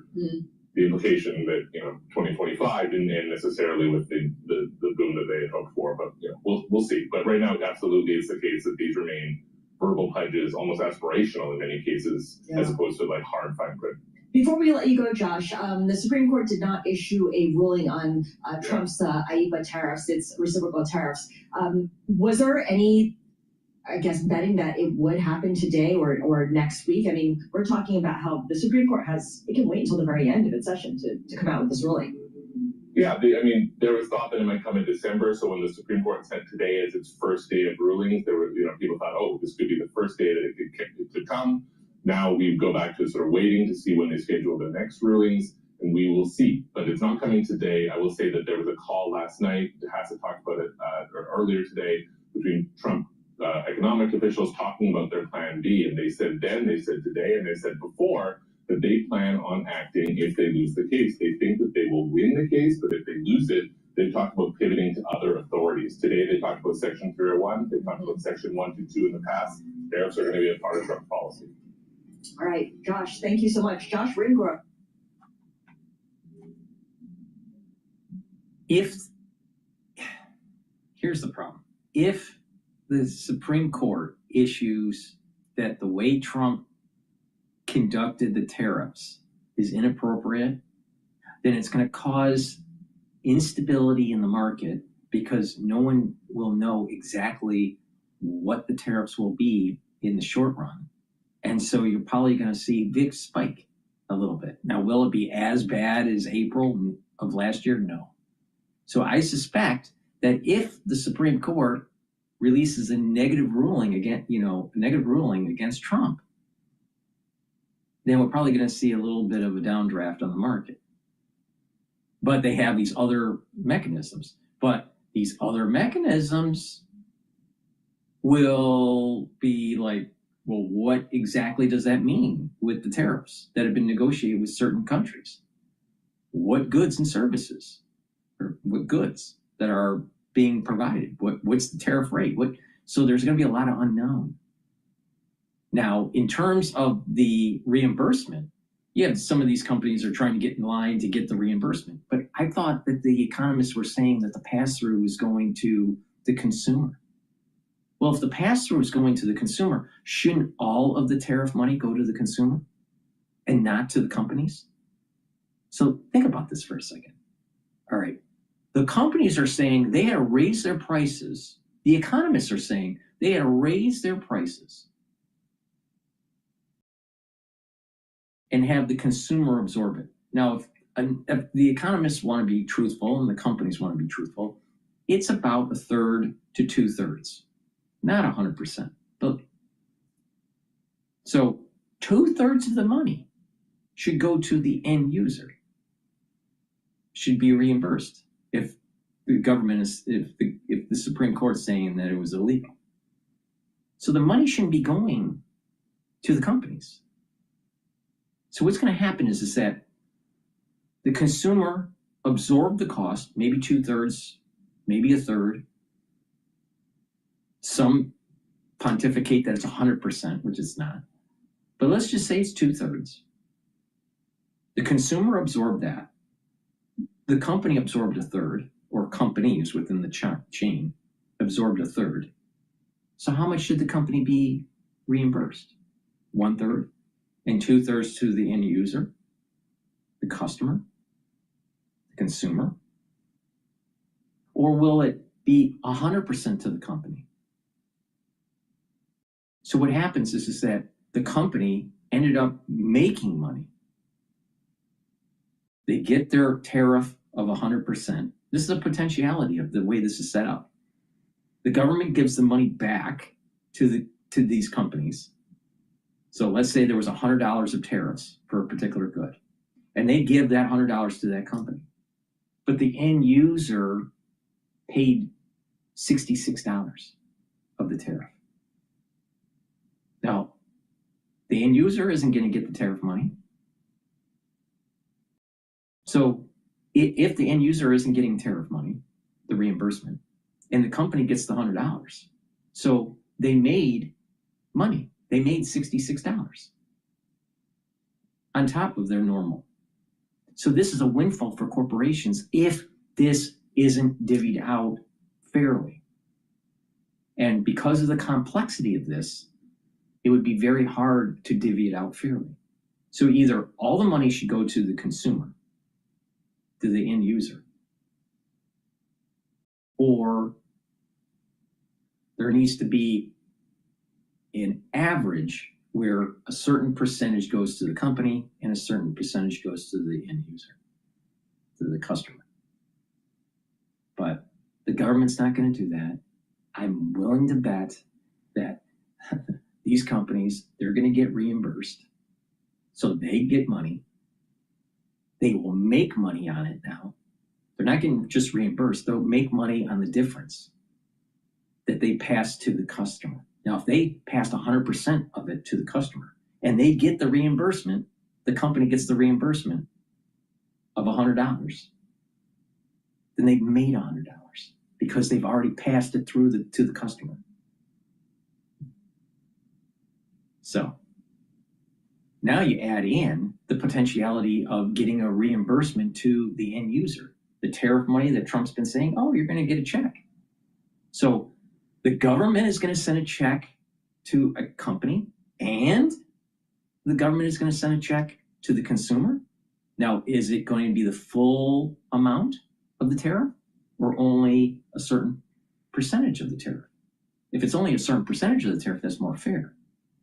But if the company is going to get fully reimbursed and the end user gets fully reimbursed, then what effectively has happened is that the government has used fiscal spending to help corporations and to help the consumer.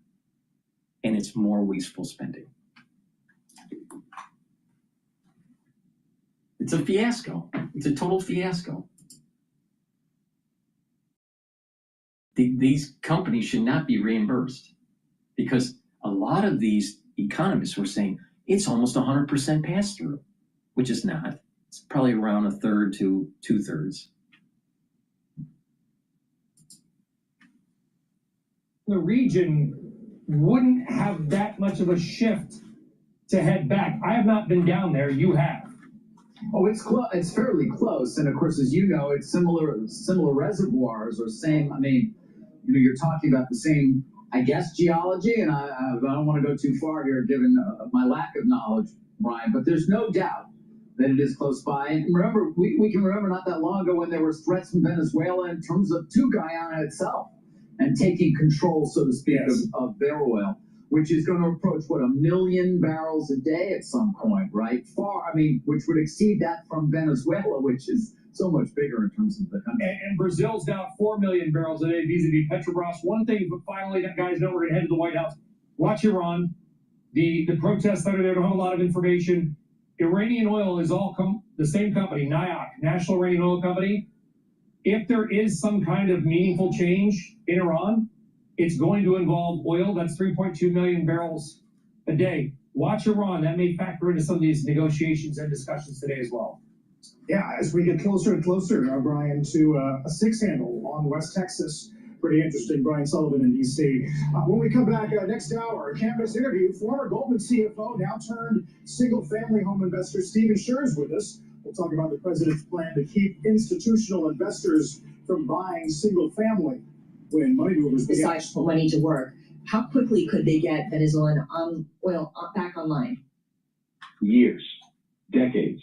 I don't think there is the political will on the part of the energy industry to really bring those barrels back online. Exxon made a significant acquisition in Pioneer here in the U.S. Chevron spent a year plus battling for Hess in the courts to invest in Guyana. That's where they're earmarking their dollars. Could there be incremental capital spent in Venezuela? Sure there can. But to resurrect an industry that was at one point at 4 million barrels a day from roughly 1 million barrels, it'll take a great deal more than just the capital. Where do you send those barrels? The industry has changed since the 70s. The industry has changed just from 20 plus years ago. Now, we're talking about renewables. We're talking more about alternative fuels. We're talking about on-road vehicles being powered by different sources than your typical hydrogen-powered engines. So it is a very different framework, state of play today than it was, say, 10 years ago. But incrementally, you do need those barrels, and it would be great to have that competition for those barrels. Vince, thanks so much. We really appreciate your expertise here. Vince Piazza, Senior Equity Research Analyst. He follows all the major oil and gas companies for Bloomberg Intelligence. And again, Energy Secretary Chris Wright will be on Bloomberg Television tonight, Balance of Power at 5 p.m. Wall Street time tonight. Maybe he'll have some clarifications and more guidance for the markets here. For our listeners in the U.S., a reminder, you can listen to us via satellite radio on Sirius XM Channel 121. Access the world's only global audio business network, coast to coast, 24 hours a day. Bloomberg Radio on Sirius XM Channel 121 is presented by Golden Crescent Metals. Stay tuned for the latest market news and industry research. The next hour of Bloomberg Intelligence starts. Please go to my store, the-studio-reykjavik.com, and get the collagen. This will help to build muscle, help the density of your bones, help the health of your cartilage and your joints, improve your skin, your hair, and your nails. This is very high quality collagen. This is a month's supply. Take it every day. And I also have a great new product called Collagen. And you can stack it with the collagen or take it separately. You'll get synergistic benefits if you stack it together. But Collagen is a dropper. You take 2 droppers underneath your tongue and drink filtered water. Do this daily. And what this will do is help to remodel your joint that is injured, all right? What it does is that it helps to remodel it with collagen 2 and ACAN.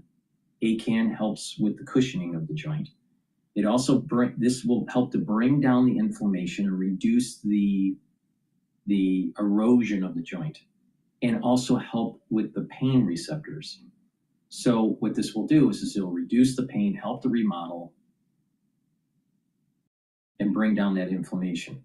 All right, take this if you have problems with your joint, either because of just getting older or because of a sports injury. Now, what I recommend is you slowly, very lightly, do some resistance training with that joint, that problem joint or joints. Take the collagen and then take the collagen to help remodel. Now, you'll get additional benefits, and because not just remodeling the joint is important and the cartilage, but you also want to improve the elasticity of your tendons and your ligaments. So you need to do some stretching. And you also want to improve the density of the bone around that joint.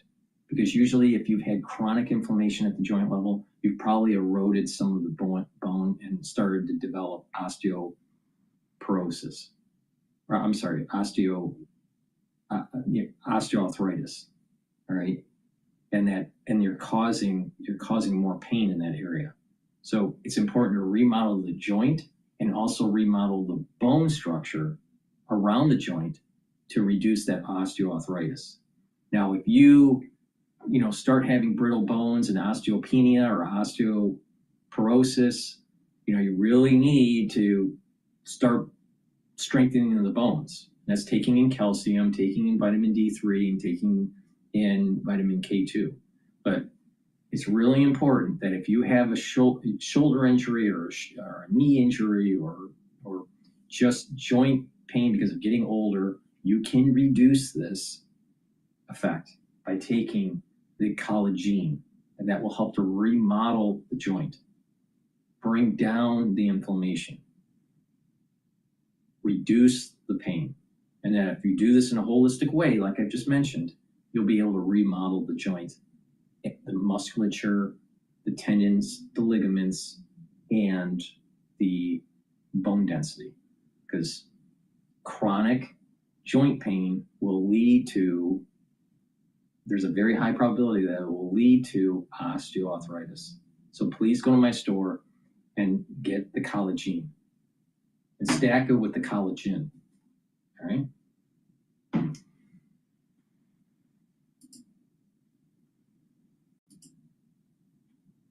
That is an example of, I think, why people are feeling really bullish, pushing back tariffs a year.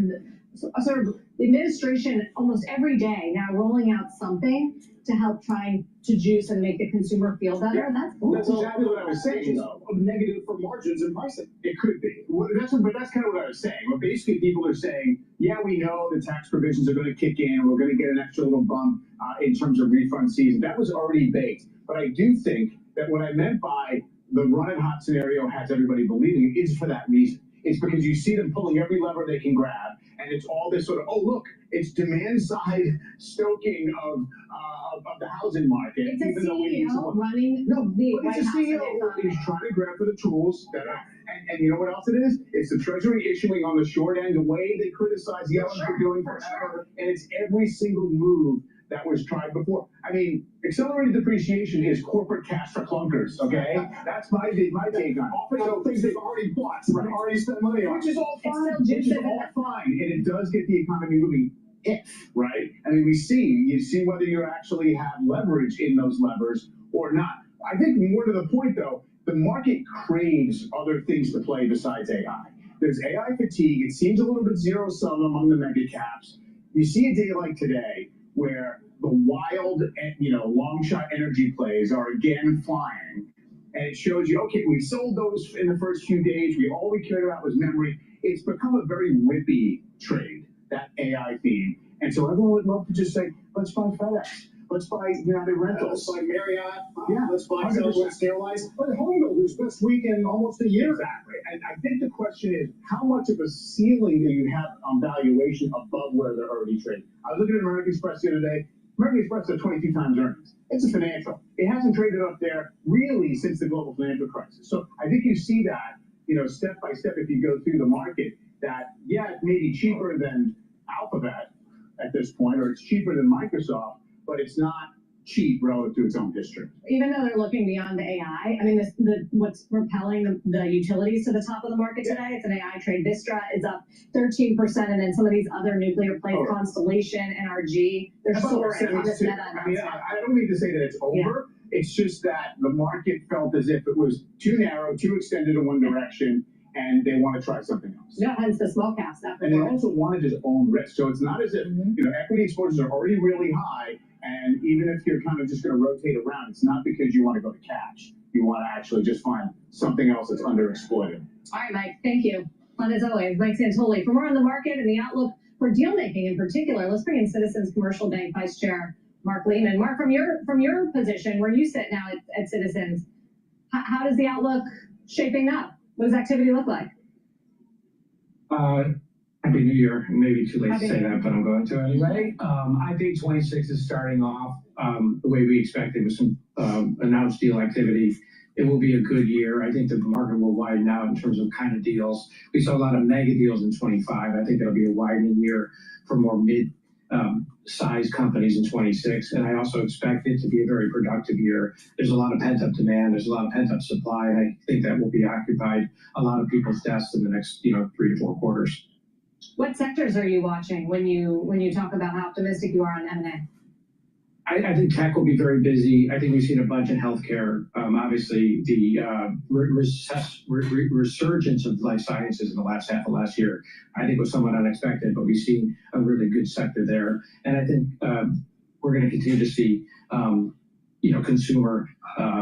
There's a lot of capital out there, and I think it's going to be a very, very large palette for the companies that want to sell. I think it's going to be a very good year for M&A. Yeah, I mean, there is this question about good year for Wall Street. What about Main Street? I mean, you also have a pretty good lens there at Citizens on what's happening with the consumer. Are you as optimistic? We are optimistic. Things are changing rapidly, as you said, and I think the White House focus on affordability is really important. Obviously, there's some tenets to that. It's housing, getting mortgage rates down, getting oil prices down, getting it more comfortable so the lower end consumer can feel more comfortable with how they spend their money. A lot of what's happening in the economy is benefiting the higher end, as we've all seen, and getting that a little bit wider is very, very important. So I think the consumer is healthy, but I think the White House laser vision on that is going to not change for the rest of the year and into obviously the midterms, which are very important now and only 10 months away. Yeah, that's why I think, Mark, the New York Fed stuff yesterday was so alarming. The expectations of finding a job in 3 months if you lose one today, the expectation of missing a minimum debt payment in 3 months, cycle highs. I mean, do you see that kind of stuff? I mean, Michigan, I guess we kind of already discounted as maybe a not reliable model, but do you see that weighing on consumption? Carl, it has to. I mean, you look at what the White House is interested in. They obviously want to get oil prices down. They want to get mortgage rates down. But when you get your power bill and you get your insurance bill, which everyone's going to get shortly, those are going up. And those are really hard to contain from policy right now. Those are longer cycle things that don't change overnight because of policy or because people want it to be lower. That's what I worry about for Main Street. I think the economy is humming along really, really well. And the forces that are making productivity go up, like AI and other things, are things that are going to happen for the next decade, frankly. And as we've said on this show many, many times to disbelievers, AI is the most powerful deflationary trend, and it's just beginning. There'll be fits and starts and companies who want to watch and obviously make a lot of money, and there'll be some people who won't make a lot of money if they invest at the top. But this trend is not going to slow down. Right. I guess we're in that period, though, Mark, where it's clearly benefiting large companies, right, where revenue per employee is going up. At the smaller companies, it's the exact opposite. So we do need to see this bleed into ways in which small businesses can afford it, yeah? Absolutely. And I think we would have said the same thing 25 years ago when the internet revolution began, which is it's really easy for big companies to standardize on that. And it's more expensive and more, oh my God, how am I going to even do it if you're in a small company? But that's coming. And obviously a lot of the technological innovation that's coming in the small business startups that are hitting those will benefit. But those are down the road, I think, for a lot of people. And there's also kind of a numbing effect to this AI revolution for some people who are like, I don't know if I can stomach it. I don't know if I can have the wherewithal to do it for the next 5 or 10 years, but it's going to happen. And I think, like you said, the big companies are seeing it every day. The profit per employee, the productivity gains that we're certainly seeing it here at Citizens, but we're talking to investors and we're talking to startups every day who are trying to implement that. And that's really exciting for us. Okay, Mark, we'll leave it there on that optimistic note. Mark Lehman, good to see you. Citizens Commercial Bank Vice Chair. Still to come this hour, one of the smaller companies. Please go to my store, the-studio-reykjavik.com, and get the Good Night Formula. Good Night Formula will help you to get into 3 to 5 cycles of REM sleep and deep sleep so you consolidate memory, detoxify your central nervous system, and be well rested. By taking Good Night Formula regularly, you're going to slow down the aging process and improve your brain function. Resveratrol helps with youthful gene expression, soaks up free radicals, improves the health of your mitochondria. You'll have more energy, and it helps to get rid of cells that are in senescence. Resveratrol also helps the health of the basal layer, to improve your skin. This stacks really well with C60 to slow down the aging process and improve the health of your skin. Clarity Factor, very powerful neurostack. It gets rid of that brain fog, allows you to concentrate. And when you take this regularly, take it every day, drink it with filtered water, you will improve your dendritic connections. You'll be thinking faster and you'll have better memory. It's really important to improve your neural health. So please go to my store and get the Clarity Factor. It stacks really well with the resveratrol, C60, and the Goodnight formula. So a very powerful neural stack here is the Clarity Factor with the Goodnight formula. And for youthful gene expression, especially for your skin, for your overall cells, including your neurons, resveratrol. You want to soak up those free radicals and improve that mitochondrial health so you have more ATP in those neurons. So please go to my store, use discount 5, you get $5 off.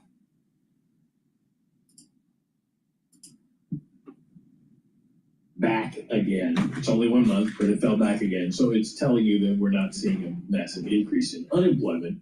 And that's what the Fed was worried about, not so much the level as how fast it moved. And if it's not going in the upward direction, it's not moving very fast, and they can relax a little bit. I'm looking at the average hourly earnings, 0.3% gain for the month of December, matching the analyst estimate there as well. What does that tell us about wage inflation? We're still seeing wages outpace inflation. That's the important thing. At 3.8% on a year-over-year basis, inflation running at about 2.8 or 2.9, depending on which number you're using. And so that should make people feel better. And obviously, we've talked quite a bit about why people aren't feeling better, although today, so the University of Michigan numbers come in with Americans a little more cheerful about the way things are. It doesn't suggest that there is a wage inflation problem, which because we're under 4%, it's still a little high to be neutral in terms of inflation, but that's on the good side.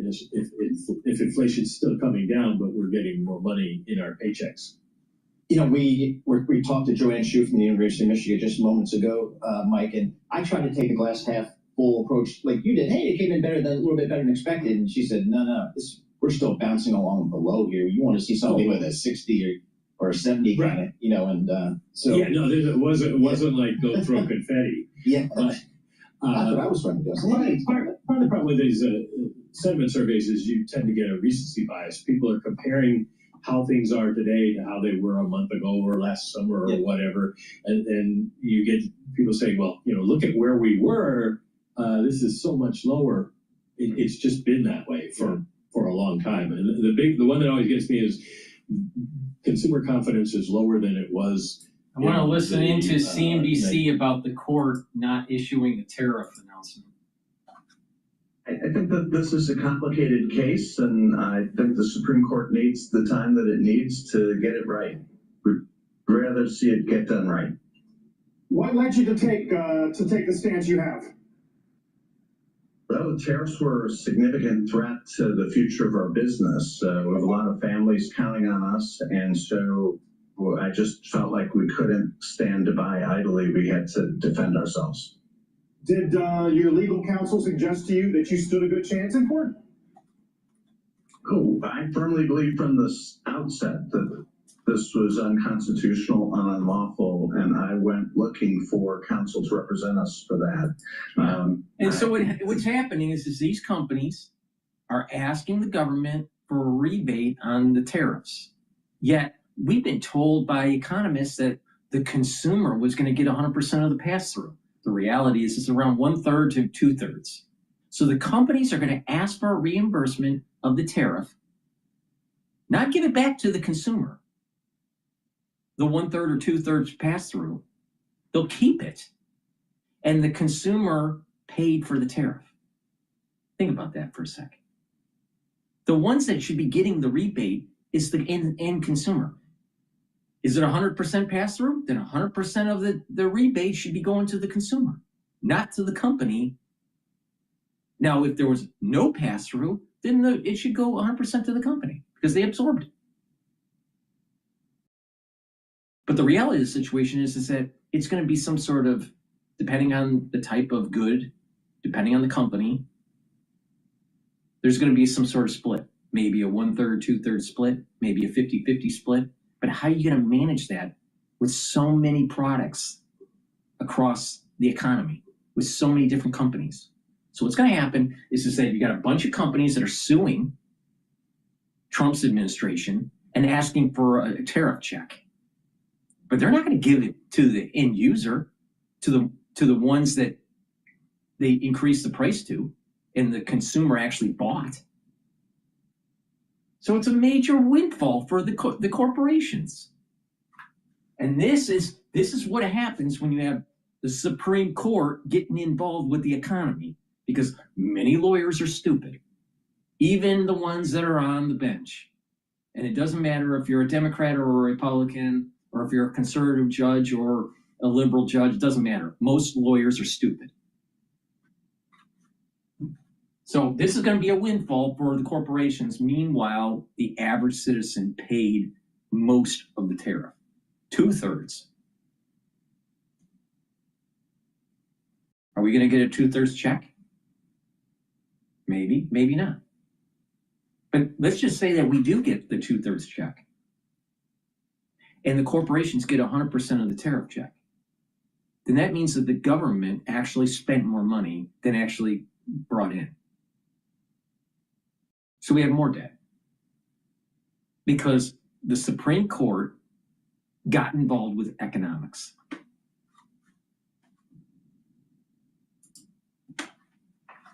Services its data, and that's what's going to come back. We are not likely to be a world center in handmade toys. Finally, if these IEEPA tariffs are ruled illegal, would you expect rebates to filter through back to the consumer? Well, we've tried to significantly moderate cost increases. We haven't announced a 26 price increase this year. We're trying to anticipate that those monies will come back and average our costs down. And I believe that since this is the most competitive market in the world, prices will sharpen right away because consumers in charge. So I believe that it will be passed back to the consumer. No. So that's no. So what he's saying is basically he's not giving it back to the consumer. He's going to maybe lower the prices for future purchases. What happens if the consumer doesn't want to go back to your company? See, they're going to take it as a windfall. This is exactly what I'm talking about. This is he just said it. He just said it. You know, well, maybe we'll lower the prices. Maybe and enforce it, and we believe they'll do that. So in the ordinary course, the money will come back to importers, and then we'll spend it to build our business. No. Rick, it is fascinating, and it must be incredible to me at least. No. If I was the president of the United States, I would say, okay, all the companies, you get in line that have been tariffed based on this policy. If there's a negative ruling from the Supreme Court, it hasn't come yet, so we don't know what the ruling is. But let's just say it's negative against the Trump administration. Then the companies start to sign up, and they get into a database, okay? And then it's going to be, you drill down. How much do you pay in tariffs? And then you drill down into what were the products that you offered pre-tariff, what your price was, and post-tariff. And you compare. And based on that, you determine on how much they get back. And if they can't give you that information, they don't get it. But if they just do a simple government's not paying attention, they're going to get 100% of the tariff, even though they pass through to the consumer. And these companies just got a windfall. And the taxpayer is paying for the windfall for the corporation. Meanwhile, the way it was supposed to work is the tariffs come in, reduce our debt, or reduce our tax burden at this citizen level. No, the courts have to get involved, and all of a sudden, we actually spent more money than we get back. So I'm hoping that they are smart in the Trump administration, and they drill down and say, prove to us that you absorbed 100% of the tariff. If you didn't, if you can't prove it, you don't get 100% of the tariff. If you absorb 25%, fine, you get a 25% of the tariff back. And guess what? That's fair. That's fair. Now it gets even more complicated because of all these other mechanisms that the Trump administration can do to initiate the tariff. The question is are they even in line for a rebate or not? A reimbursement?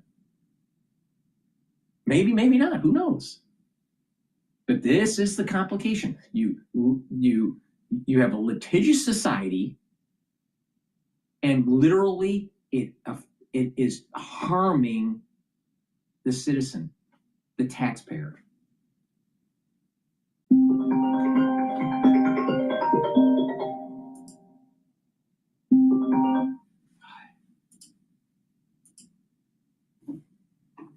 They're higher after President Trump said on his social media platform he's directing the purchase of $200 billion in mortgage bonds. This is about affordability. S&P 500 up 36 points right now. That's up 0.5%, 69.58. And the Dow Jones Industrial Average up 218 points. The Nasdaq Composite Index up 160 points, and that's a rise right now of 0.7%. We check the markets for you all day long right here on Bloomberg Radio. I'm John Tucker. That's your Bloomberg Business Flash. Scarlett Ball. Now on Bloomberg Intelligence, Munis in Focus. All right, the focus on Munis today is brought to you by Fan Mutual. Let America's strength to work in your portfolio of Fan insured municipal bonds. Protect your investments with an added layer of security and guaranteed income. Invest with strength. Build a stronger tomorrow with Fan Mutual. And there you go. John, you're going to stick around for this discussion here. We're going to talk a little Montclair, New Jersey. Erin Hudson, municipal bond reporter for Bloomberg News. She joins us live here in our Bloomberg Interactive Broker Studio. Now, Montclair, New Jersey is a great town just west of New York City. Most people, or a lot of people that live there, kind of work in the city, work in the arts, entertainment industry. Great commuter town, great town in general. They got some problems with their finances. Erin, talk to us about what's going on in the municipal bond market for Montclair, New Jersey. Yes, so Montclair's public schools have an $18 million deficit. And this is something that they learned about over the summer. It took everybody by surprise when the local administrators made this announcement. And basically since then, they have been trying to get a handle on the deficit. They've started cutting staff, so reducing teaching staff. And now they are asking taxpayers to increase taxes to make up the rest of the difference. Of course. So and the taxpayers are always getting screwed. Values have gone up, so your assessed value has gone up, so the tax increase could be substantial. yes, I'm and guessing. definitely. So yes, Montclair, the average homeowner in Montclair is paying over $21,000 in property taxes already. And By the way, parenthetically, New Jersey, for the rest of the country, has the highest property taxes in the nation. yes, and within the state of New Jersey, Montclair is among the highest. And so these proposed increases that would help pay the school budget deficit would be about $1,500 for the average homeowner. So yikes. Yes. Okay, so real money here. Would this be a permanent tax increase or kind of a one-time adjustment? So there's two questions that would be on the ballot. One is for a permanent tax increase, and one is for a one-time increase.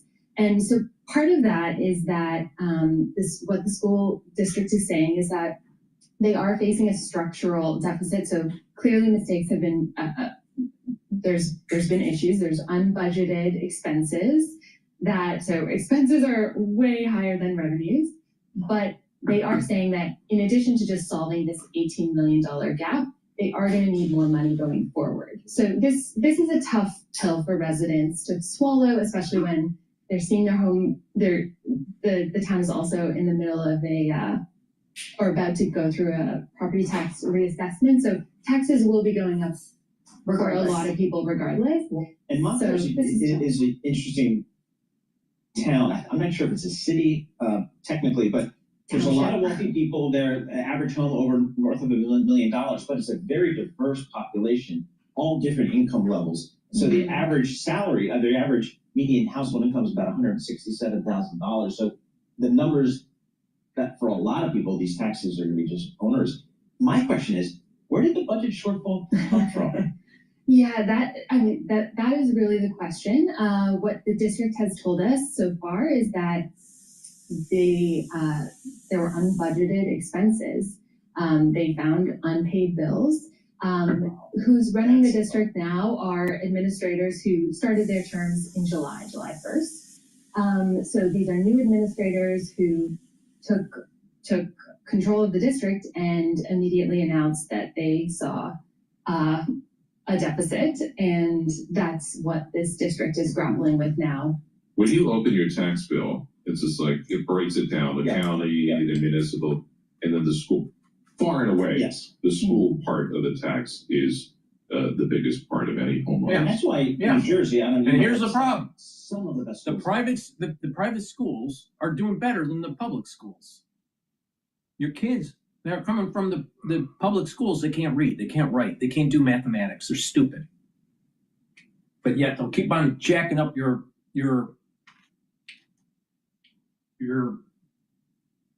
taxes and feeding a system that is inept.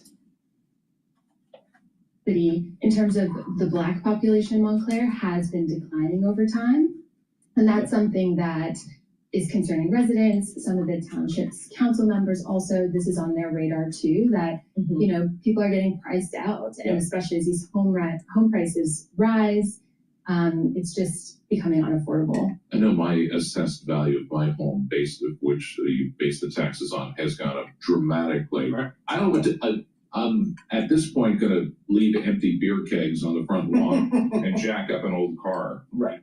To try and bring down my value. Just to bring it down a little bit. So the vote for residents to decide on how they want to go forward is not till March 10th. What is it like in Montclair right now? I would imagine there's a lot of emotions running high. Yes, things are, and they've actually been this way for quite a while, because this vote was actually supposed to happen in December, but then a legal challenge was brought against the vote. So the vote was canceled and then rescheduled. So I think, after the holiday break right now, parents are being asked to volunteer at their schools because there's been staff reductions. Leading up to the last vote in December, there were lawn signs, high school students were going door to door. So, it's still early. Only on January 5th did they confirm this election is going through in March. But, I would anticipate that residents are going to be mobilizing, residents and schools. Close the school. Close it. No, bonds can't be, well, not immediately. Yeah. They do plan on, if voters agree to have the taxes get raised, then the district's plan is they're going to issue a short-term type of municipal debt that is going to basically allow them to tax anticipation notes. So they're going to be able to get the money for the taxes that will come in, and then they'll repay that debt. Okay. All right. Keep an eye on good story on the Bloomberg terminal there for our good friends in Montclair. Public schools have failed. They should not be getting more tax revenue. Please go to my store, the-studio-reykjavik.com, and get the lignans. This will bring down inflammation. Soak up free radicals, help with your immune system and your endocrine system. Turmeric will bring down pro-inflammatory cytokines, and also soak up free radicals that will help with your immune system, your cardiovascular system, and your brain function. And ashwagandha root will help to control your cortisol levels and your blood glucose levels. Helps your cardiovascular health, your immune system, and brain function. Why? Because if you bring down inflammation at the cerebral level, guess what? Your neurons are healthier.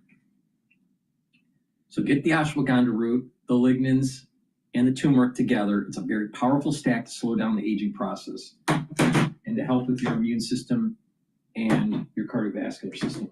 And if you're 40 years of age or older, get the vitamin B complex. Vitamin B complex will help the health of your mitochondria. The first 4 B vitamins helps with the electron transport chain, so you're going to be able to build up the ATP that you need. You're going to have better cellular metabolism, so you don't get fat, all right? And Vitamin B complex has B12. That's going to help to protect your neurons. So you're not stupid. Please go to my store and get the great supplements that I offer. I'll tell you, just never ending when it comes to municipalities. They just keep on jacking up the taxes, jacking them up. And then you got corporations that are suing and want all the tax revenue back, all of it. Maybe we're going to cut down the prices in future purchases to our customers, which means basically they're not going to do it. Prices are sticky. They don't go down very easily.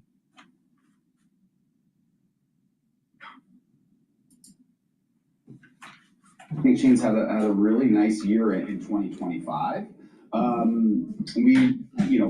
But because of that, they have tougher comparisons to lap, right? And so for that reason, we think, and we think QSR stands to benefit more from tax reform, as well as like a 10%-ish decline in oil prices. So we don't expect a bad year out of casual dining. We think they'll continue to do pretty well. They're not going to receive as much of a boost from Chili's, which had an unbelievable year in 2025. But we think casual dining can have a solid year here in 26. But it's the casual dining names and some of the fast casual names we cover, like Kava and Wingstop, that we think can have a really nice bounce here, especially in the first half of 2026. Mike, we got some labor data today, some jobs data. Unemployment rate ticks down a little bit here. I think that's important for restaurant companies. Yeah, labor has been tough for restaurants. We've seen a 4%-ish wage rate inflation in this industry, going back to before the pandemic. Why do you want to go to a restaurant? They don't feed you good food typically. If you know how to cook, you'll be able to make a better meal and a healthier meal, and it'll be cheaper. Why do you need to go out to eat? Oh, you don't know how to cook. Oh. Amazing. People whine about that they can't afford stuff, but yet they'll go out to eat. Learn to cook. Jeez. The hell's wrong with in 2026? What are you looking for? Yeah. So, for us, we're looking at chains that we think can outperform, same-store sales estimates on the street, with some chains that we think, other analysts are just not bullish enough on. McDonald's is coming up against some really easy comparisons due to E. coli once they report the 4Q and the 1Q. Wingstop, Brinker, these are some of the names that we've written about. Okay, Mike, thanks so much. Always appreciate checking in with you. Michael Hanlon, Senior Restaurant and Food Service Analyst for Bloomberg Intelligence, safely ensconced down in our Princeton office. S&P up 30, the Dow up 140, and the NASDAQ up 146. This is Bloomberg. Good morning. You ever wonder why most Americans are fat and unhealthy? It's because they're eating stuff that is very bad for you at the restaurants, or eating processed foods on a regular basis, and it causes problems with your gut biome, and your metabolism starts to go haywire, and then all of a sudden, you start having health issues, and then your healthcare costs go up.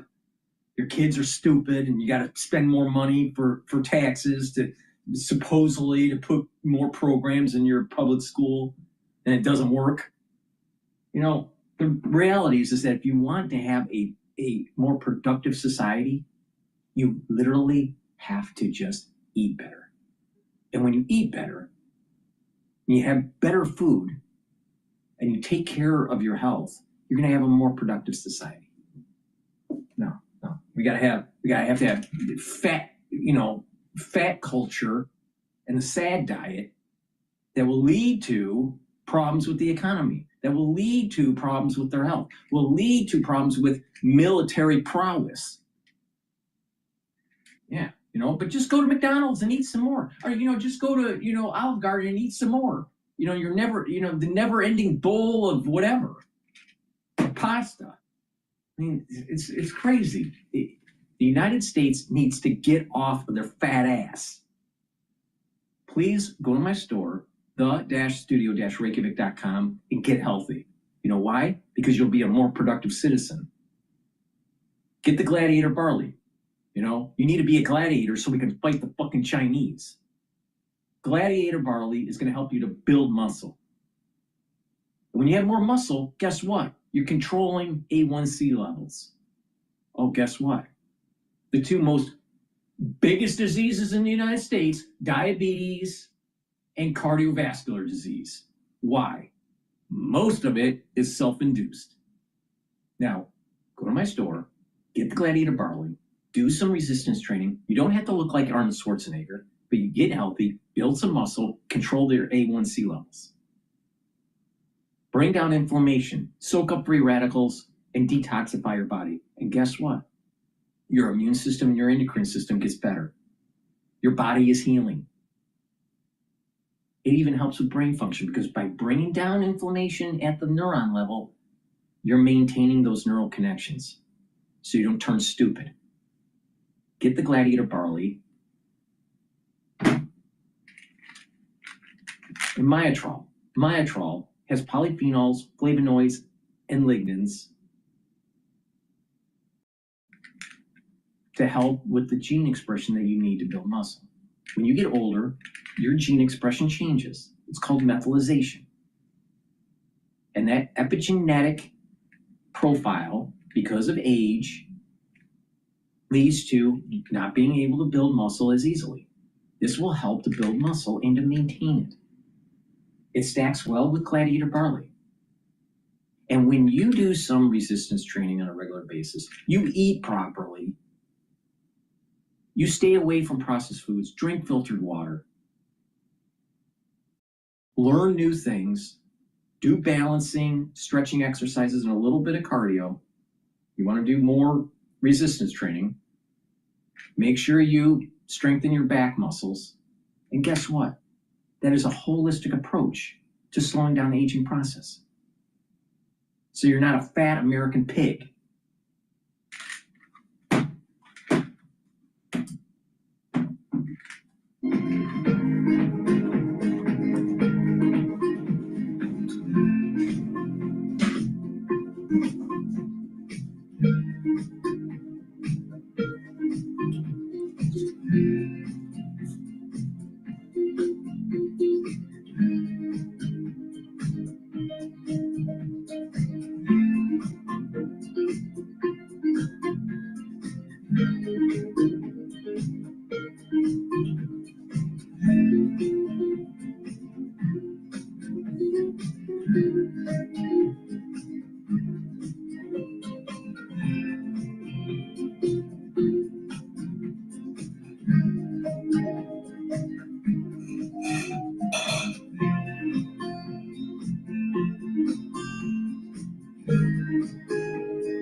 Markets, headlines, and breaking news 24 hours a day at Bloomberg.com, Bloomberg Television, and the Bloomberg Business app. This is a Bloomberg Business Flash. And I'm John Tucker, the Bloomberg News for this Bloomberg Business Flash.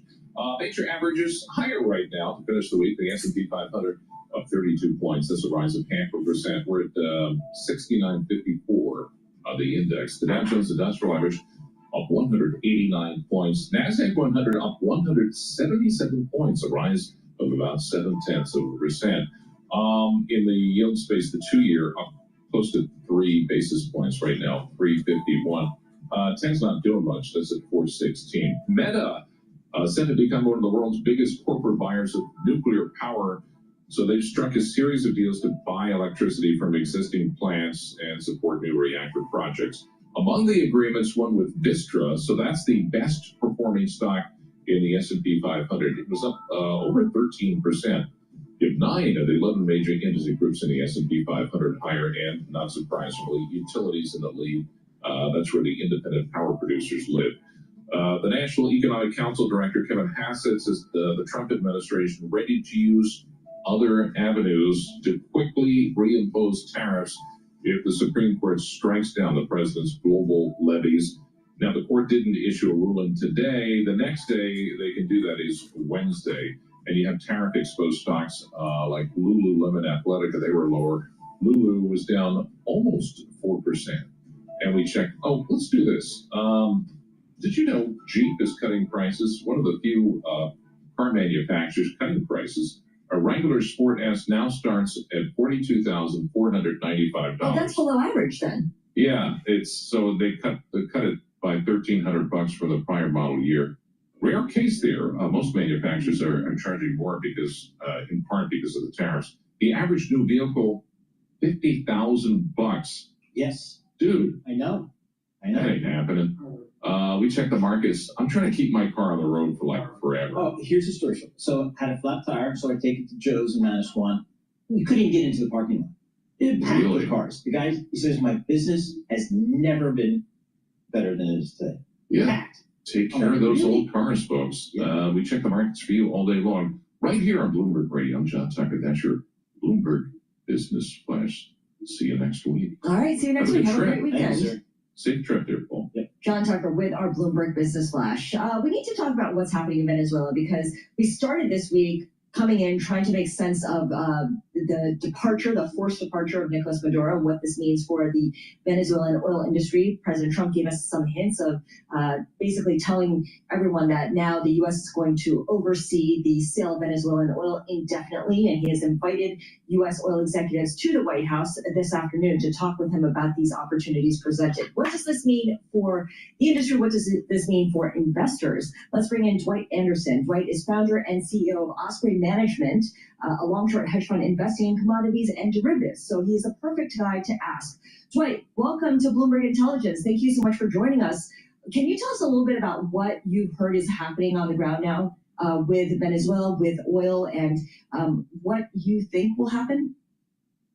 Sure. Thank you very much for having me today. So on the ground, well, first off, a lot of it is opaque and there is confusion in terms of the different aspects and conflicting, but we still have sanctions in place. We are working to try and eliminate a bunch of the illicit and illegal imports through sanctions. So in the short term, there's no improvement and even a little bit of a fall in the availability of Venezuelan crude. But they are trying to figure out what needs to be in place in terms of governance, in terms of rule of law, in terms of support, in order to get the investments in to start to turn the decline and fall of Venezuela's oil production around. And so that's what the meeting is going on in DC, and that's what the other conversations that are occurring both in oil and gas, but also for mining and minerals. Dwight, I got a real problem with you, I think, today. You got your MBA from the University of North Carolina. That's a problem to this new grad. But then you compound the problem by wearing a Carolina blue sweater today. But I'll try to be a professional, get us through this. Dwight, realistically... I'm actually just coming from North Carolina where I dropped my daughter off to start college early. Fantastic. Lucky for them. Fantastic. They do an awesome job down there. Keenan Flagler. Dwight, realistically, you've been in this business a long time. You know a lot of the players here. It just seems like what we know at this point, it's going to be tough to really make a commitment for significant investments, whether it's in, I don't know, the oil business down there, the mining business. What are you hearing from your contacts? So we're hearing interest, but caution and concern. You know, you're going to have to resolve the three different groups of debt holders and obligations and their claim to some of the economic rights if you're involved, so where the general debt, China, and very especially on the oil and gas side, the Repsols, Eni, and ConocoPhillips that are owed $20 to $30 billion.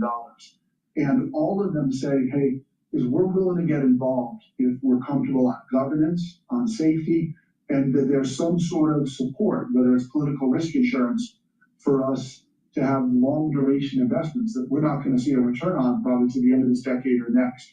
And so they're really looking to try and create an investment environment and support for the U.S. government that gives them comfort for things that won't pay off economically probably this decade.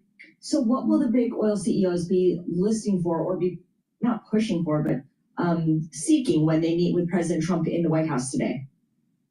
So we've spoken to a few of the different companies, and so one of the aspects is the ability to actually keep the economic profits. If they do produce the oil and gas, how is that going to flow to them when there are other countries like China or companies like ConocoPhillips that are owed capital? So one is just purely what is the economic framework on what they're going to be able to get, and then secondly is really aspect of support from the U.S. government, similar to like OPEC I spoke about. That is there going to be long-term support to, if they make these investments and there is a change of control down there or a change of ownership or nationalization economic interest, that they'll be compensated and insured for that. They don't need subsidies, but they do need some sort of underlying long-term sort of support or guarantee that the property law and rights are going to be supported or insured. So how are you and your colleagues, Dwight, kind of thinking about the investment opportunities here? Is it too early? Are you trying to mix maybe upping a bet on Chevron or something like that may have an inside track? Or are you just kind of sitting back and see how this plays out? Well, the answer to this clearly is the shipping companies, especially those who have the smaller quick carriers Aframax like Scorpio or Frontline, are going to benefit as we're really taking more aggressive stances to eliminate the shadow fleet. So those have to flow back to the legal tankers. And almost definitely there's going to be greater flows to the U.S. on that sort of, and to and from, including naphtha from the United States to there. So their clear near-term beneficiary, okay, is as soon as we're comfortable that there is some sort of framework give support for the investment, the immediate beneficiaries are going to be much more the oil service companies and the refiners after the shipping companies. And what really isn't being paid attention to is a critical resource for the U.S. and critical metal for us is aluminum. And we don't have bauxite, the raw material for aluminum. You know, this was a country that was producing 5 million tons of bauxite that's down to 1 million and has an aluminum refinery. That doesn't have the economic complications and debts that oil and gas does. It's critical for us. And so whether it's essentially aluminum, whether it's a Talco, or whether it's Rio Tinto Glencore, that's probably the easiest and clearest aspect as soon as there's a framework on sort of governance and rule of law there to actually turn around and begin investing to the benefit of the U.S. strategic supply chain.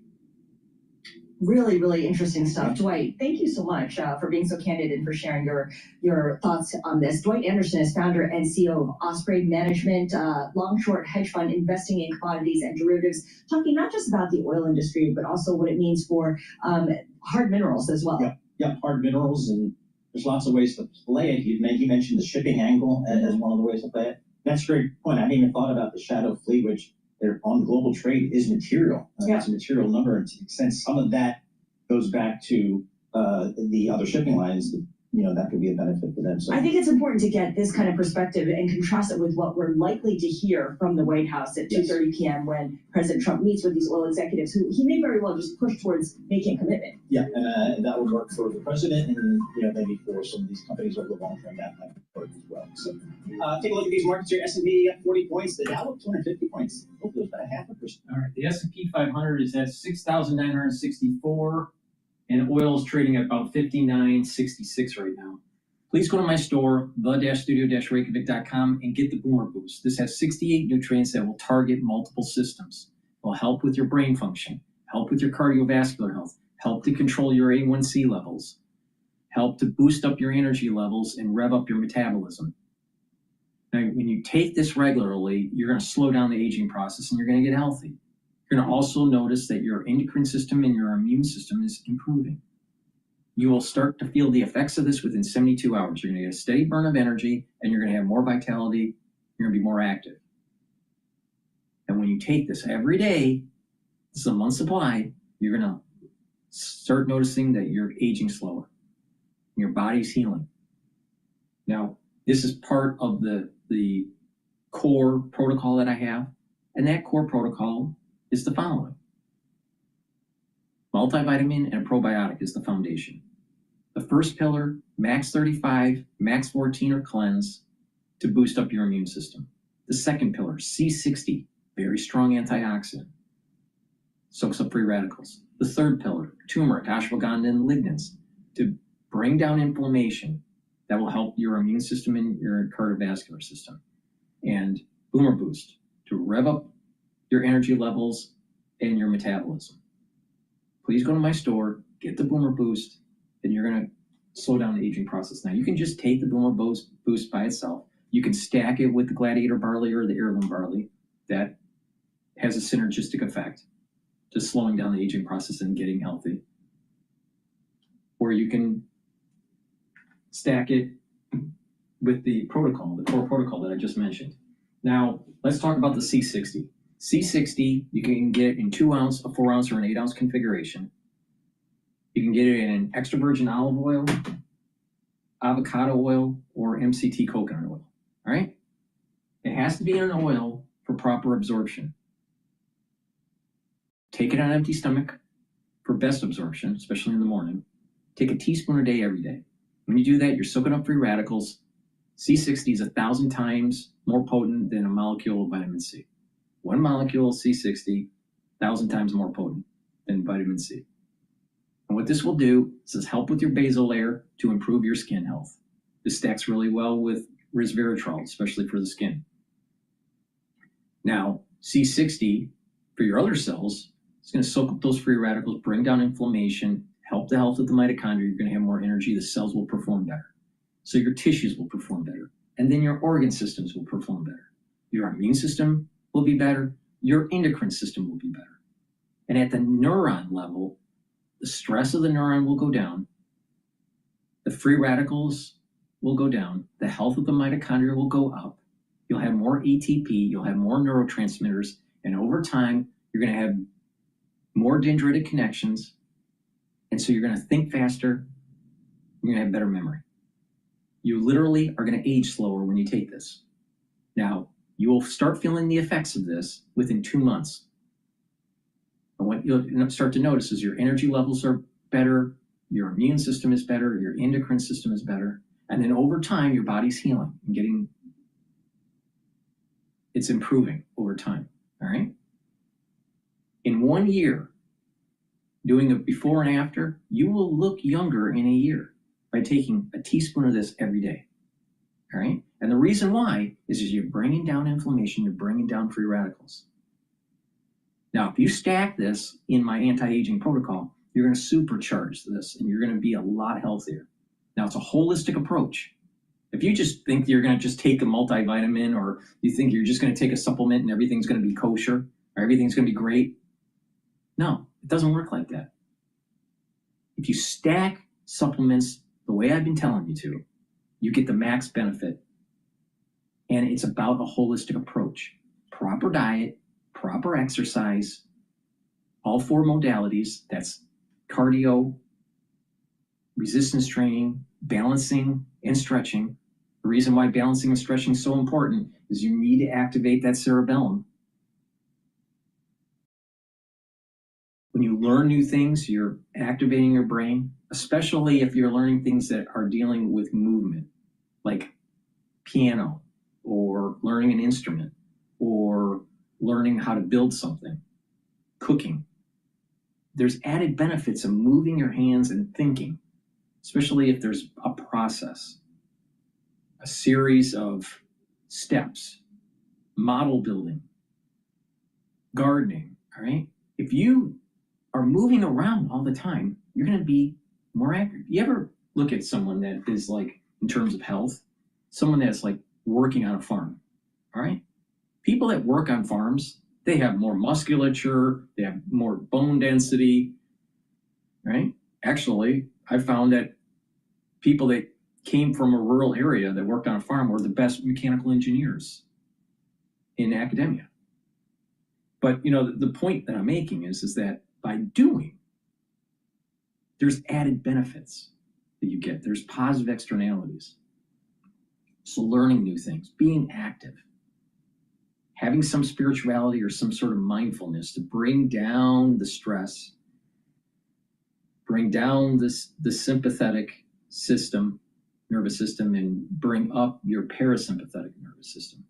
And when you do that, your cortisol levels start to go down, the stress hormones start to go down, and your body is healing. So if you apply this holistic approach, proper diet and exercise, proper supplementation, proper sleep, you're going to slow down the aging process, right? It works. But you have to be diligent. Now, If you can't afford everything that I offer, I understand. That's the reason why I keep on saying use discount 5 to save some money. And if you buy $100 or more, you get a free gift. All right. I want you to get healthy. But some people can't afford everything. I totally get it. This is the reason why that if you listen to me very carefully through this broadcast, I tell you how to stack them to get the max benefit for your dollars. So please go to my store, the-studio-reykjavik.com, and get the C60. Now there's a tech bro out there named Brian Johnson. He's a billionaire. He spends $2 million a year trying to slow down the aging process. I'm pretty sure that and I'm older than him, I'm pretty sure that my epigenetics profile is much younger than his. All right? The point that I'm making here is that you don't need to be a tech bro. You don't need to be a multi-billionaire to be able to help to slow down the aging process. It's a really simple, some simple ideas. Holistic approach, bring down that inflammation, soak up those free radicals, stay active. When you do that, you're slowing down the aging process. And so when you get older, when you're in your geriatric years, you'll have better bone density. You'll have better cardiovascular health. You won't be dependent on pharmacopoeia. You won't have all of the side effects of being on a statin or metformin or a beta blocker or blah, blah, blah. And your healthcare costs will go down. Your individual healthcare costs will go down if you follow my lead. Now, if the whole society did this, we wouldn't have the health crisis that we have in the United States. Healthcare costs would radically go down. What are some of the big problems that we have in terms of our economy? Healthcare costs are too high. Too much reliance on Medicare and Medicaid. Well, if you're healthier, then those costs are going to go down if the society in general is healthier. But if you keep on eating the garbage, if you keep on going to McDonald's, if you keep on eating crap, even if it's at a, quote, nice restaurant, most nice restaurants have too much sodium and too much oil. Don't be surprised that your liver starts to give out. Your kidneys start to give out. You start having plaque formation. You ever see someone that actually is having a heart attack? All right? And you can see in their eyes that they're so afraid of dying. Yet, in most cases, it's because it's self-induced. Now, some people, they get scared and they start getting healthy after if they survive their heart attack. All right? But a lot of them, at the beginning, they're going to say, well, I'm going to lose weight and I'm going to get healthy. And then about 3 months later, they're back to their same old, same old. You don't want to be that. I'm telling you. You want to be a person that actually has a heart attack and they're like seeing their life go by, flashes in front of them, even though that they're a fat ass and they didn't move around and they didn't take care of themselves. They spent more time watching Netflix than actually putting and investing into themselves. So please go to my store, get the supplements, use discount 5, you get $5 off, get healthy. Or don't be surprised that you have a problem when you get older. Thank you for listening. That's the end of my broadcast. Please go to my store, the-studio-reykjavik.com. Now, it does sound like I'm a little rough around the edges and telling you how to get healthy, but the thing is it works. The protocol that I have, that I use every day, works. And it's affordable. And it's better than tech bro Brian Johnson that spends $2 million trying to, trying to stay young and he's afraid to die. Thank you for listening. Have a nice day.